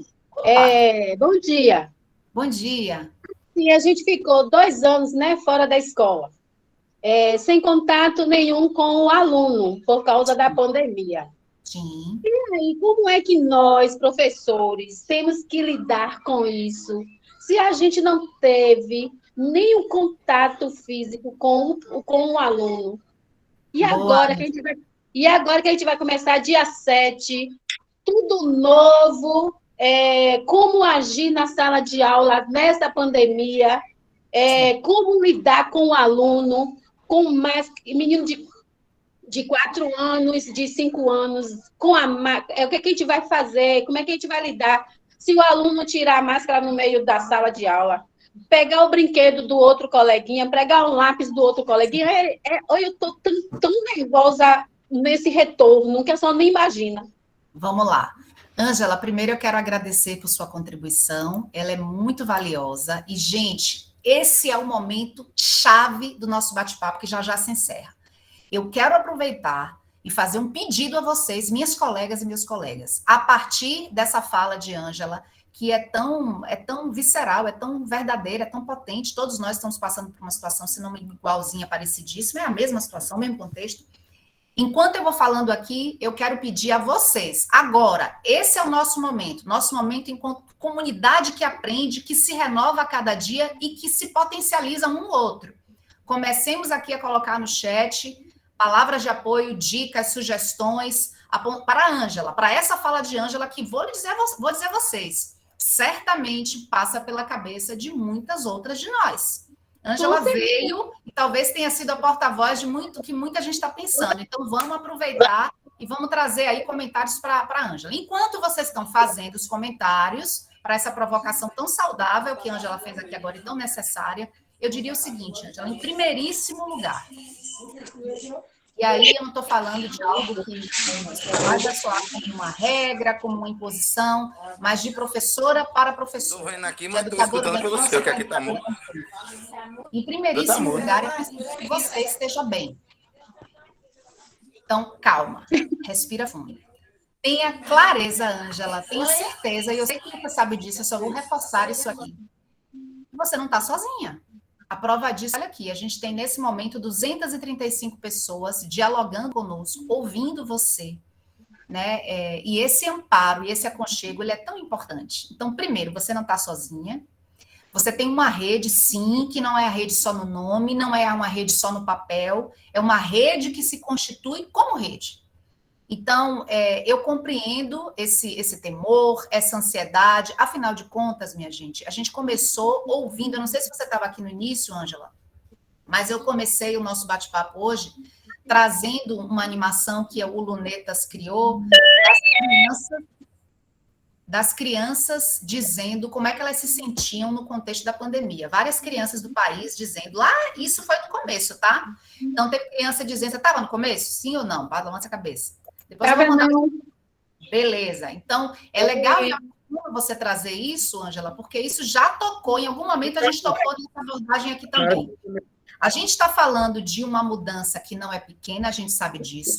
A gente está falando de um desafio que também, igualmente, não é pequeno. Afinal de contas, pessoal, essas crianças que ficaram fora da escola, a maioria absoluta delas por 2 anos, elas vão voltar e vão voltar com desejos, com ansiedades, com medos, com alegrias. É um contexto muito múltiplo e não é diferente com a gente, não é? Mas quando a gente para pensar que nós somos os mediadores e as lideranças responsáveis pela condução desse barco. Então, Ângela, além de pensar numa primeira instância de que você não está sozinha, de que nós nos fortaleceremos umas com as outras, e é isso, não tem receita de bolo, tá, Ângela? Se você espera uma resposta assim, Ângela, faz isso e isso resolve. Não tem. Sabe por quê? E aí eu vou pegar um pouquinho da sua fala. Nós somos latinos, né? Graças a Deus. E os latinos são conhecidos no mundo inteiro como esse povo que abraça, que quer olhar no olho, né? Se não fosse a pandemia, estaríamos juntas agora presencialmente nesse bate-papo, né? Que quer estar perto, que quer estar junto, que quer falar junto, que quer estar com... E isso é da natureza, né? Da nossa cultura, inclusive. E passar 2 anos distanciado, nos vendo e nos ouvindo por uma tela... eu não tenho dúvida de que a gente aprendeu muito, né? Certamente a Ângela de 2022 não é a Ângela que foi em 2020, né? A gente, graças a Deus, evolui. avança, fortalece algumas aprendizagens, valida algumas ideias, refuta outras, mas esses 2 anos também nos serviram para garantir alguns entendimentos, ou para aprofundar alguns entendimentos. Eu sei que a secretaria tem os protocolos, né, tem as orientações, tem as instâncias aí que estão sendo disseminadas, as informações para que esses cuidados eles sejam tomados, mas se eu pudesse deixar uma sugestão, e a gente já vai ler aqui o que as colegas estão trazendo, eu traria o seguinte, Ângela, comece pelo porquê. Por que você está ali? Por que essa ação e esse trabalho existe? Por que essa conclamação às crianças para voltarem para a escola? Por que a gente está na escola? E aí, Ângela, não adianta, na minha percepção, e aí uma colega professora conversando com uma colega professora, não adianta muito a gente fazer 1001 planejamentos, elucubrações, se primeiro o coração não está aquecido. Então, é preciso cuidar desse emocional, em primeiríssima instância, nosso e dessas crianças. Elas vão chegar com muita saudade da escola, elas vão chegar com muita saudade de vocês, dos colegas. Tem criança que vai chegar pronta para o jogo, tem criança que vai levar um tempo, é uma readaptação independente da fase, da idade, do momento circunstancial que ela está vivendo. Então, é um recomeço, é um começo diferente. A gente recomeça, mas não começa do ponto que a gente partiu. A gente começa a partir de um outro ponto. Então, em primeiro lugar, esse centramento e esse apoio para o emocional, para que a gente esteja, ó, respira. Você quer falar mais alguma coisa, né, Ângela? Diga, meu bem. Seu áudio está fechado, Ângela. Deixa eu pinar você aqui para você aparecer para todo mundo. Diga, meu bem. Ainda tá. Fale aí para a gente ver. Não, ainda está fechado o áudio. Quando você vai abrindo o áudio, eu vou lendo os recadinhos. Olha que turma massa. Ah, pronto. Agora, vá. A minha preocupação é assim, porque a gente se preocupa muito no excluir. Então, a minha preocupação no chegar, eles vão querer abraçar a gente. Uhum. Lógico, porque é 2 anos fora da escola. Né? Claro. É 2 anos fora sem um contato dos colegas, sem um contato da pró. Então, o chegar na escola, poxa, vai ser doloroso, porque eles vão querer ser abraçados e a gente vai começar a chegar a eles de maneira, lógico que carinhosa, mas não vai ser a mesma coisa, né? Porque a preocupação, a pandemia ainda não acabou. Eu tenho um vizinho aqui da semana passada que ficou, e o menino de 7 anos pegou também o primo, pegou como é que fala, meu Deus? A Covid. Uma menina de 5 meses pegou Covid, 5 meses, gente. E aí, ainda não acabou essa pandemia, ainda está ativa, né? A preocupação da gente, pelo menos minha, porque eu tenho uma neta de 4 anos, é essa. Será que vai ser válido? Ângela, obrigada mais uma vez por sua contribuição. Enquanto você falava, nós fomos presenteadas, eu e você, por uma chuva de comentários. E eu já agradeço aqui as nossas colegas por esse carinho e esse zelo, que são tão importantes, né, para todas nós. Então, tem um monte aqui, Ângela. Eu sugiro que você leia com calma, enquanto a gente vai aí, a gente está nos 30 minutinhos aí para encerrar, mas que você aproveite para ler, ó. Tem muita coisa. Primeiro, o Zaqueu falou que primeiro é o alinhamento da escola junto com a família. Marli também reforça a preocupação com os meninos, sobretudo as crianças que têm, né, especificidades. Opa, olha o áudio aberto aí, pessoal. Vamos fechar. As crianças com deficiência, a comunidade estuda. Bruna falou lá na escola que eu trabalho, visualiza as crianças como nossos filhos, com todo carinho, respeito e muito cuidado. Eliade fala que ela não está, ela está com o perfil Eliade, mas que é Patrícia, que acha também que é um tremendo desafio, mas acredita que nesse momento a gente vai buscar a solução da melhor forma possível juntos. Olinda, que nome lindo, Olinda. Ela fala que ouviu dizer que não é obrigado as crianças usarem máscara, tem uma série de... A gente estuda assim, recadinho com informação, e é isso mesmo.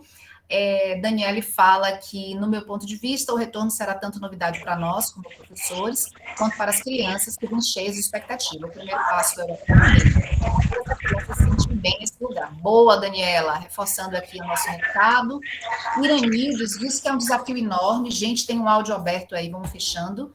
É um desafio enorme, é muito importante acolhê-los, fazer uma avaliação diagnóstica e construir uma espécie de diário de bordo para registrar os avanços, as necessidades pedagógicas e emocionais, os percursos. Confesso que estou muito ansiosa, apreensiva com o retorno. Iranildes, é bem por aí.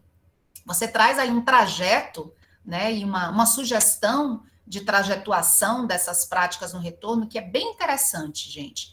Zaqueu fala que é um momento especial, pois a escola receberá alunos de várias faixas etárias, com níveis cognitivos diferentes. Gente, não tenham dúvida. Pessoal, se a gente já recebia de um ano para o outro, nós já percebíamos, né, os avanços, ou não, as observações de que a criança mantinha as mesmas características em relação a essa aprendizagem, ou porque tem alguma questão ou não. Se isso já era latente, se isso já era uma realidade no contexto da escola, imagina 2 anos depois. Nós teremos em 2022, e eu ouso dizer em 2023 também, desafios muito marcados por uma redescoberta. Então, a gente não pode pensar que essa criança que saiu aos 3 anos, está voltando aos 5, é claro que ela traz. O que a gente está defendendo aqui é a ideia de mediação da aprendizagem numa perspectiva de que faça sentido, né? Partindo sempre dos conhecimentos prévios, a gente está falando isso o tempo todo. Então, como é que essa criança chega? O que é que ela está trazendo? Tanta coisa se passou nesses 2 anos, ela está vindo recheada de novidades e de curiosidades para compartilhar. E a gente pode e deve se aproveitar desse momento. Elisandra, você quer apresentar alguma coisa também? Deixa para o final, tudo bem? Não mexe aí não, por favor. Vamos voltando para cá. Alguém falou do instinto de cuidado e proteção ser ativado da melhor forma. Ele falou que cuidar das emoções será um novo recomeço. O Neide disse que temos que ter calma e paciência. O diário de bordo é essencial. O Marildes concorda com o colega. Disse fala, sugiro que a Ângela e as demais meditem sobre o seu primeiro curso após sua colação de grau na universidade. A situação talvez seja considerada análoga. Boa, Jussi, que boa dica, gostei, viu? Vamos utilizar. Eu não vou poder ler todos os comentários agora, mas eu vou copiar e colar todos, porque eu preciso ler o que vocês estão me dizendo, nem que não seja agora. Oi, Mônica, deixa eu terminar aqui com Mônica, que já tinha feito um levantamento lá atrás. Nos meus questionamentos, levanto essas pautas porque um adolescente não especial engravidou um adolescente especial de 14 anos, com mentalidade 6-7, a mãe culpou a escola que trabalhei em Salvador. É preciso em escolas públicas os dirigentes colocarem nas escolas cuidadores ou acompanhantes desses adolescentes em sala de aula. Eu procuro fazer minha parte como educadora. Boa, Mônica. Essa também é uma pauta absolutamente relevante de como é que essas práticas, primeiro pensar nesse ponto de vista da política de inclusão e das práticas que, de fato, a rede vai considerar para atuar aí. É uma pauta absolutamente relevante, muito importante e tem muita relação com o que a gente está tratando aqui, porque, afinal de contas, a gente está falando de mediação da aprendizagem, mas a gente vai ter que, lamentavelmente, pelo tempo, deixar isso para uma página 2, para um próximo momento. Pessoal, vocês estão vendo a minha tela? Para eu poder chegando aqui nos finalmente? Então, se alguém não estiver vendo, alguém abre o microfone e fala, tá? E aí, gente, eu quero de novo trazer uma contribuição para vocês. Tem um vídeo que eu gostaria de compartilhar, mas antes de compartilhar o vídeo, eu tenho um convite. Já que a gente está falando de mediação da aprendizagem, já que a gente está falando de formas, de momentos, de necessidades, enfim, de natureza dessa infância, de como é que a gente, enquanto escola, se organiza, como é que a gente pensa as práticas, a rotina, com o olhar para essa mediação qualitativa, eu trouxe algumas imagens de escolas de diferentes lugares do mundo. São poucas imagens, mas a minha questão, o meu convite para vocês é como vocês reagem a essas imagens. E, mais uma vez, a gente vai usar o chat para anunciar aqui a nossa percepção. Quero agradecer demais as colegas que estão fortes aí, firmes, contribuindo com o chat. É isso, meninas, obrigada. Isso é empatia também com todas nós, né? Isso é movimento de aprendizagem colaborativa, isso é fundamental. E aí eu peço que vocês também contribuam agora. Rapidinho, só antes de você passar as imagens, quanto ao abraço, eu pensei em fazer aventais individuais de CAME, tanto para a professora quanto para os alunos. Eu sou Educação Fundamental 1, mas o primeiro ano ainda está saindo, né, dessa fase de grupo 5. Então, fazer aventais para cada aluno e para a professora, porque o abraço vai ficar seguro e elas vão estar de máscara e não vai ter problema nenhum. Olha aí a dica e a sugestão da Bruna. Obrigada, Bruna, por sua dica e sua observação. Eu tenho certeza que essa e outras dicas a gente pode socializar, pode trocar, pode ampliar. Afinal de contas, como bem disse aí, alguns colegas já disseram, estamos todos no mesmo bar. Por mais que em algum contexto a gente não esteja no mesmo barco, mas estamos no mesmo mar. Então, essas sugestões, essas dicas podem ser relevantes, um toró de ideias aí, eu tenho certeza que vocês devem participar de grupos, seja no WhatsApp, de encontros, de momentos, de discussões mais remotas, que isso pode vir à tona. Primeira imagem, podem colocar aí no chat como é que vocês... O que é que isso desperta na gente, ver uma imagem como essa? Uma palavra só no chat, tá? Quero ver quem vai ter recorde de participação, hein? E desculpem, meninas e meninos, mas eu esqueci de dizer que é importante a gente olhar para os detalhes. Todos os detalhes que a imagem apresenta. Todos, sem exceção.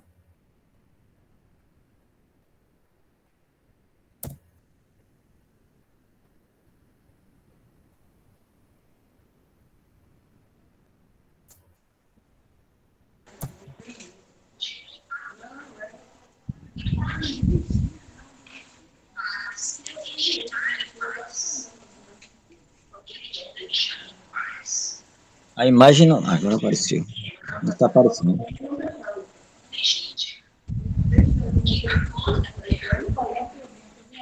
Cadê a imagem?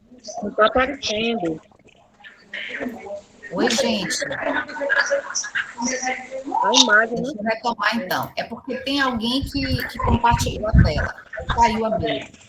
Então, vocês não viram nenhuma imagem? Não. Gente, eu já estava na sexta Não. imagem. Agora vocês estão vendo? Sim. Agora sim. E obrigada aí, tá? Quando não virem, tem que falar logo para a gente não tirar esse tempo. Fecha o microfone, por favor. Quem está com o microfone aberto. E a pedagogia dos detalhes. Vamos atentar aí para os detalhes da imagem.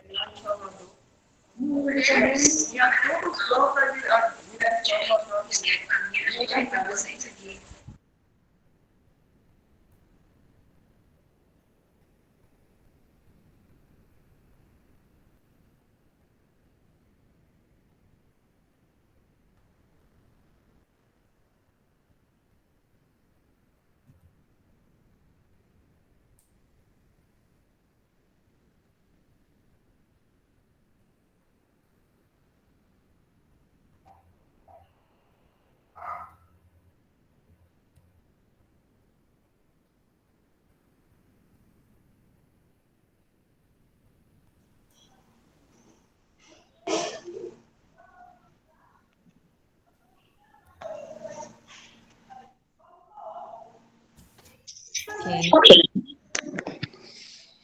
Voltamos. Olha quanta coisa. Ai, vocês arrasam, que grupo massa. Sentir, união, perseverança, as palavras que apareceram no chat, tá? Carinho, união, fé, dedicação, esperança, esforço, inovação, interações antes da pandemia, sim, Priscila. Estamos no mesmo mar, mas com certeza com barcos diferentes, isso, Carneiro. Boa vontade, expectativas, esperança, determinação, a socialização é muito importante, dedicação, organização, união, adaptação à realidade. Boa, Jocélia.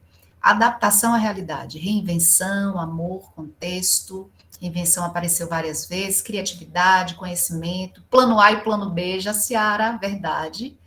Empatia, Lina. Gente, eu preciso pegar uma carona nessa fala de Lina, porque foi preciso que um documento com força de lei, como é a BNCC, trouxesse para nós, escola brasileira, e aí eu estou falando não só da educação infantil, mas toda a educação básica, e trouxesse a orientação para que a gente pensasse esse currículo a partir de competências e habilidades, e lá as 10 competências gerais. e de uma maneira muito forte, muito visceral, as 10 competências. Eu brinco que é uma grande laranja, a BNCC, que você espremer essa laranja tem que sair ali, ao longo da educação básica, a gente tem que desenvolver essas 10 competências. Mas tem lá, um áudio aberto, gente, tem lá, todas são muito importantes, e a BNCC reforça isso. Olha, não é porque eu coloquei aqui número 1, 2, 3, 4 até 10, que a número 1 é mais importante, que a 10 é a menos importante. Todas são muito importantes. E uma delas, e que vem nesse contexto de legalização, de abordagem para o currículo, é a empatia. Desenvolver a competência da empatia. A escola não é a única responsável por isso, mas também é responsável por isso. E eu trago esse exemplo, pegando a carona de Liana, para dizer o seguinte, a gente precisa olhar para a gente em primeiro lugar. O discurso de Ângela ainda está muito forte em mim. A fala que ela traz, né? Então, assim, como é que eu me apresento, como é que eu trago essa verdade, como é que eu estou me sentindo. Aí você vai para as outras competências, e todas elas, a competência do autoconhecimento, a competência da cultura digital. Como é que eu desenvolvo? Eu contribuo com o desenvolvimento da cultura digital nos sujeitos, se eu não estou bem, ainda não está muito claro para mim o que é isso, o que é que isso representa, e afinal de contas, na prática, como isso se revela.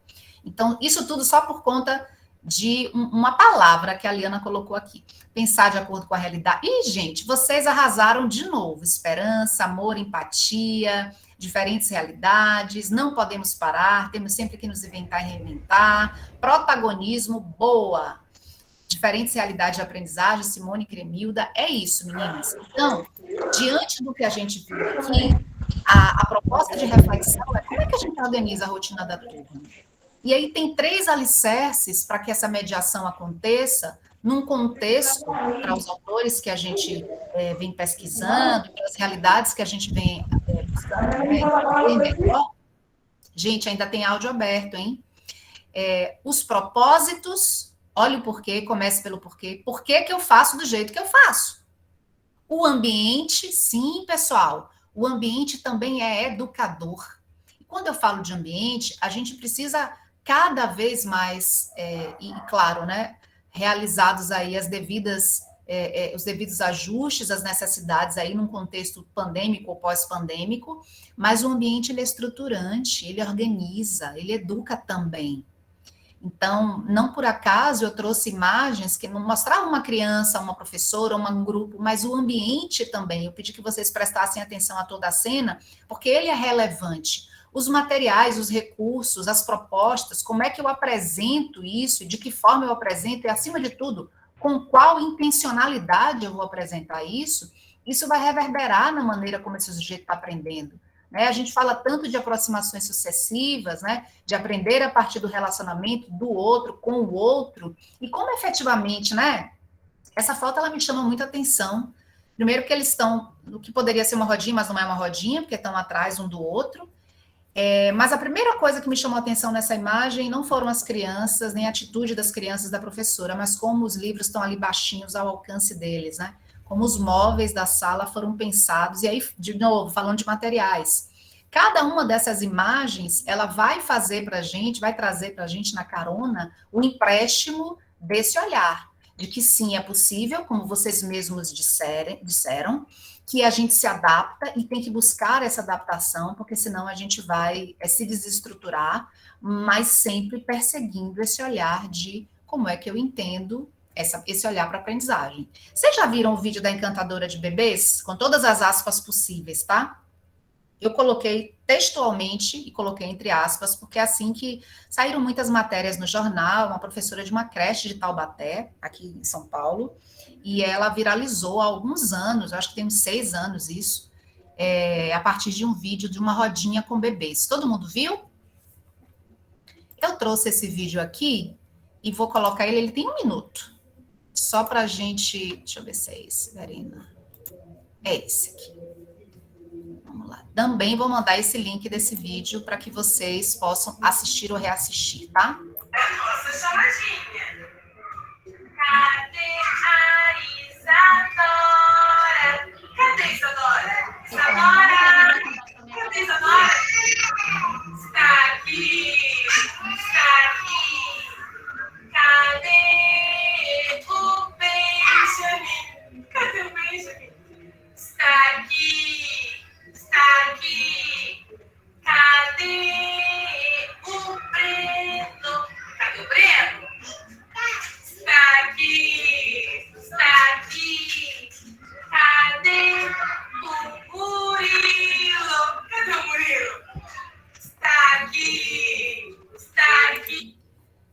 Parando aqui, voltando, né? Cadê vocês? Aqui. Já tinham visto esse vídeo, meninas e meninos? Um vídeo? Não, a Ângela falou que não. Ele repercutiu bastante, né, nas redes sociais. A coordenadora mandou para a mãe das crianças e uma mãe acabou, enfim, nesse mundo cibernético. Algumas colegas dizendo que já, muitas dizendo que não. E aí a gente traz um diálogo sobre criação de rotina e o significado que a gente empreende para essa rotina. Reparem, a gente está falando de bebês ali. Essas crianças provavelmente não têm 1 ano ou estão perto de completar 1 ano. E ela estava usando a fotografia, né? A imagem deles. E aí, assim, eu penso e defendo, meninas, a ideia de que quando um texto é muito bom, ele não precisa de legenda, ele se explica sozinho. E acho que trazer essa abordagem, essa perspectiva, esse recorte de realidade, traz para a gente uma pergunta. Para mim, pelo menos, trouxe, e eu compartilho com vocês. É possível.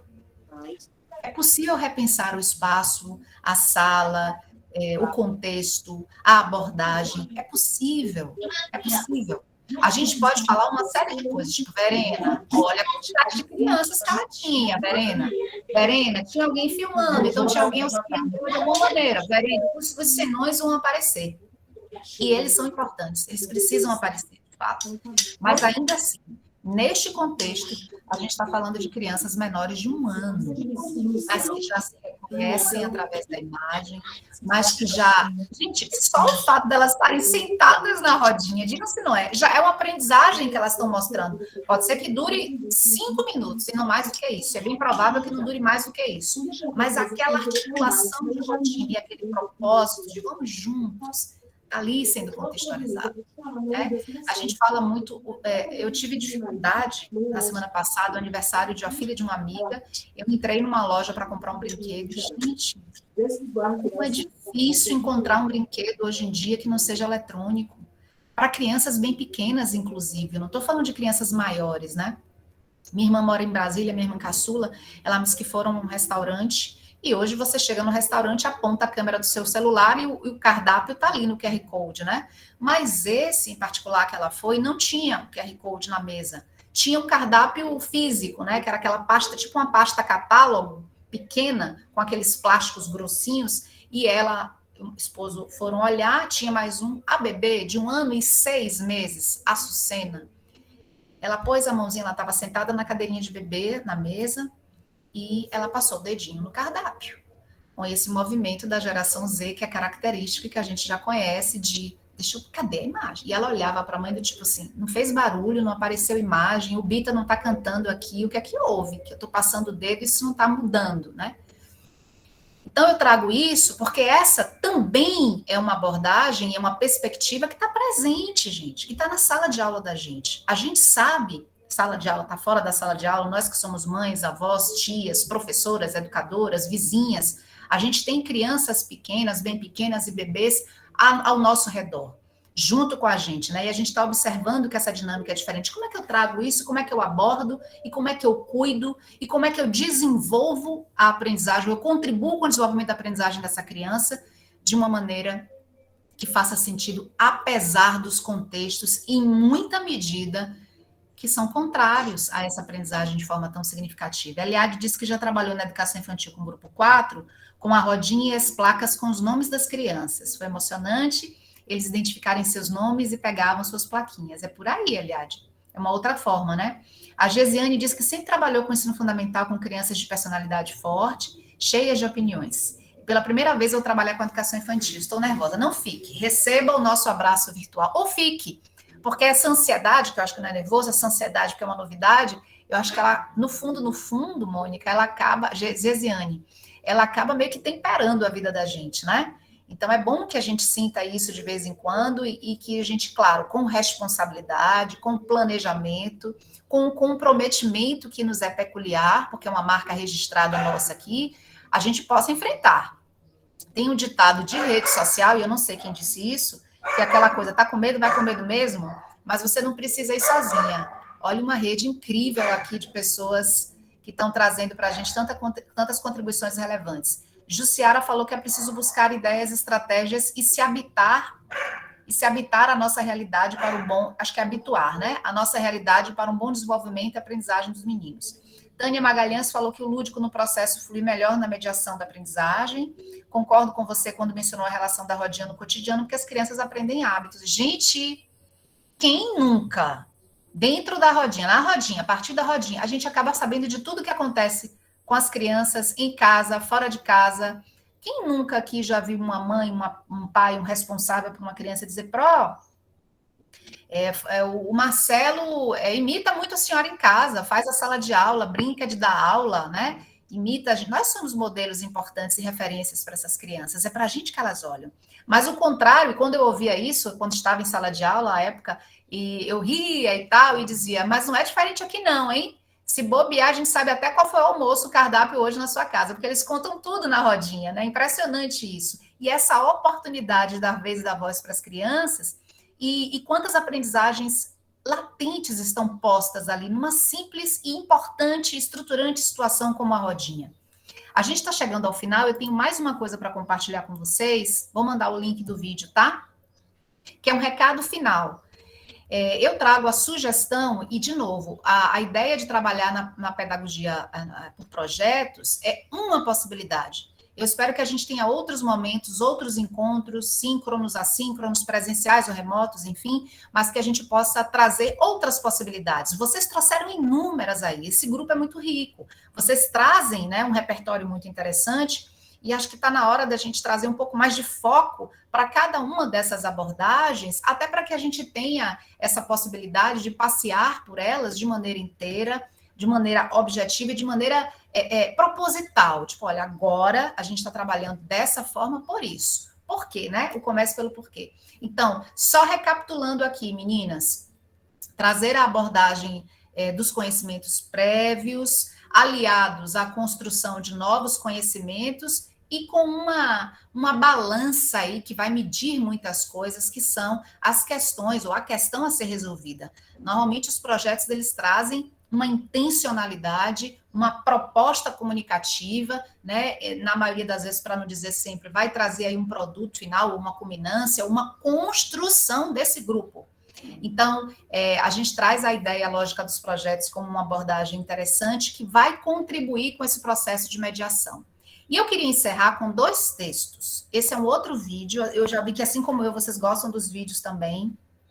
Eu trouxe um cara para fechar o nosso encontro, mas antes dele falar, né, antes da gente falar através do texto dele, na verdade, eu queria trazer esse vídeo da descoberta da chuva como um recado para todas nós, e aí eu vou colocar simbolicamente, porque são muitas colegas e muitos colegas aqui presentes, mas simbolicamente eu vou e eu tomo a liberdade, peço licença a vocês para botar a Ângela no colo e para dizer que hoje, neste bate-papo, Ângela, você nos representa, você representa todas nós, e em nome do respeito, do carinho, do apreço que a gente tem umas pelas outras, eu quero deixar essa criança descobrindo, aprendendo, se desafiando.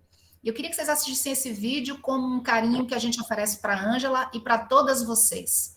Talvez, e por que eu trouxe esse vídeo? Talvez ele ajude a explicar por que nós somos educadoras da infância.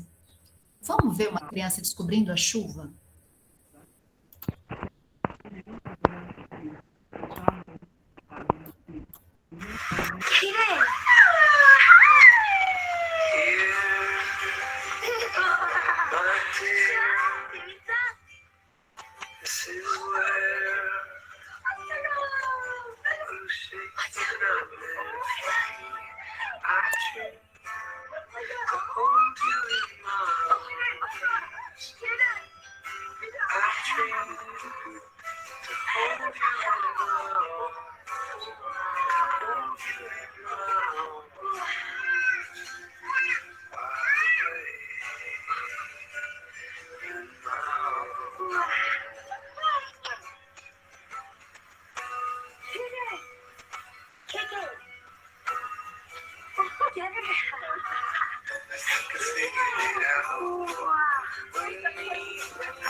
We sleep apart. Slowly rising for the last time. I choose.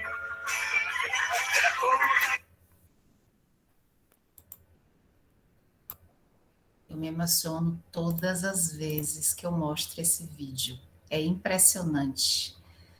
Por mais escolas que ensinem as crianças a aprenderem com a chuva, por mais escolas e por mais espaços e por mais intencionalidade, texto cheio de significados que eu deixo de presente para vocês aí, com um outro convidado de honra. Para mim é uma honra trazê-lo aqui, que é o Malaguzzi.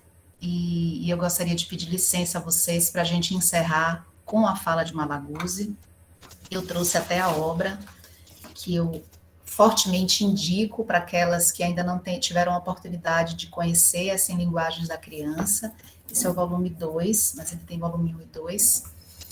E, bom, é tão visceral, é tão importante o que ele traz, que eu vou deixar espelhado e vou pedir, nesse último minuto do nosso tempo, que a gente eu possa ler para vocês, tá? A criança é feita de 100. A criança tem 100 mãos, 100 pensamentos, 100 modos de pensar, de jogar e de falar. 100, sempre 100. 100 modos de escutar as maravilhas de amar, com 100 alegrias, para cantar e para compreender.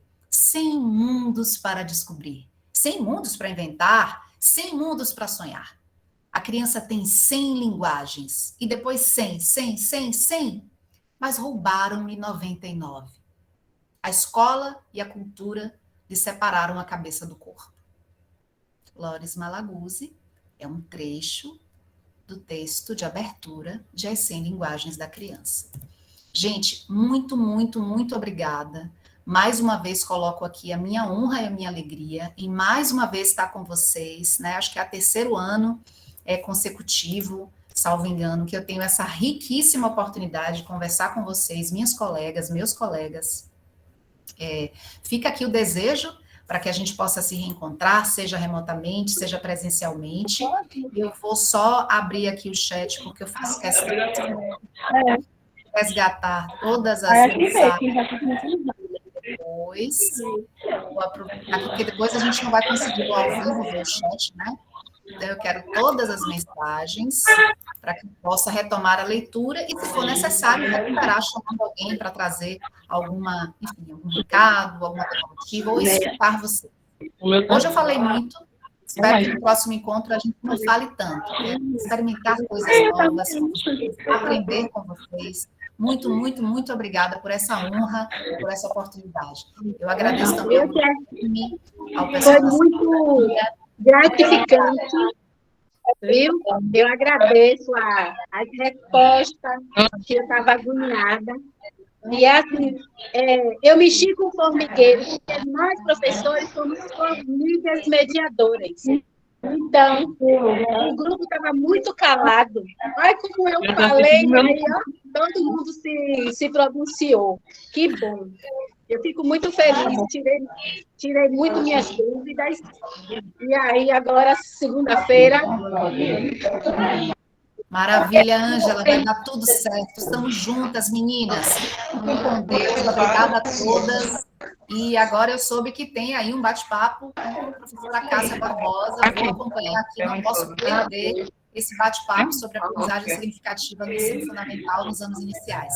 Um beijo grande, fiquem com Deus. Boa jornada aí. Eu também estou aqui na área, viu? Na área, Cristina. Vou falar com ele de novo, porque eu já vou fazer. Que look? Ah!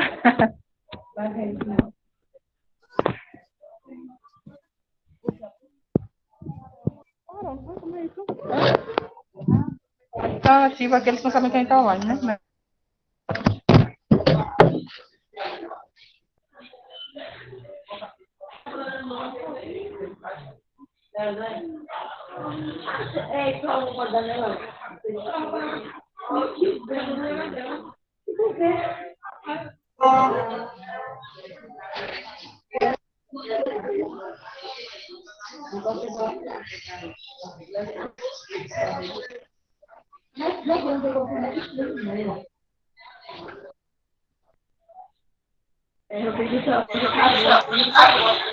Olha, eu vou ficar bem. Mas eu tenho essa opção de eu ter um quarto, uma porta, para poder fechar e colocar lá dentro. Na sua casa eu não tenho. Então eu fico assim pensando, se acontecer alguma coisa.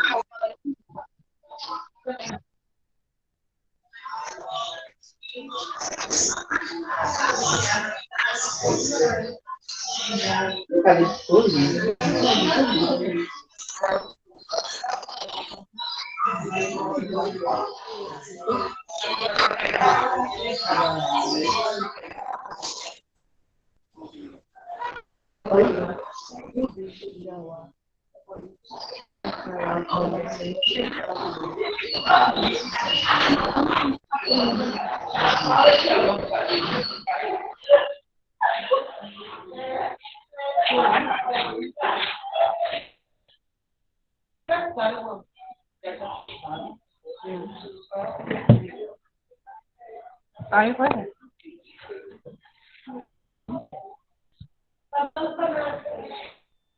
Acabou, foi?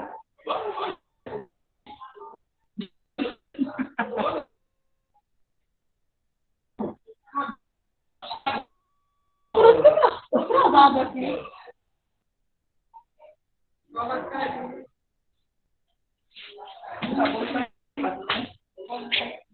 Acabou, não foi?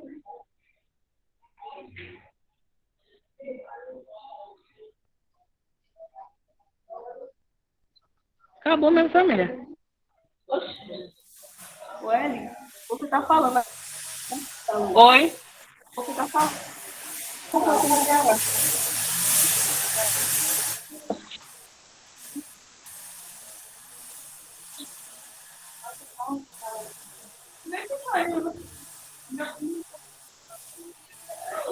Ele falou assim.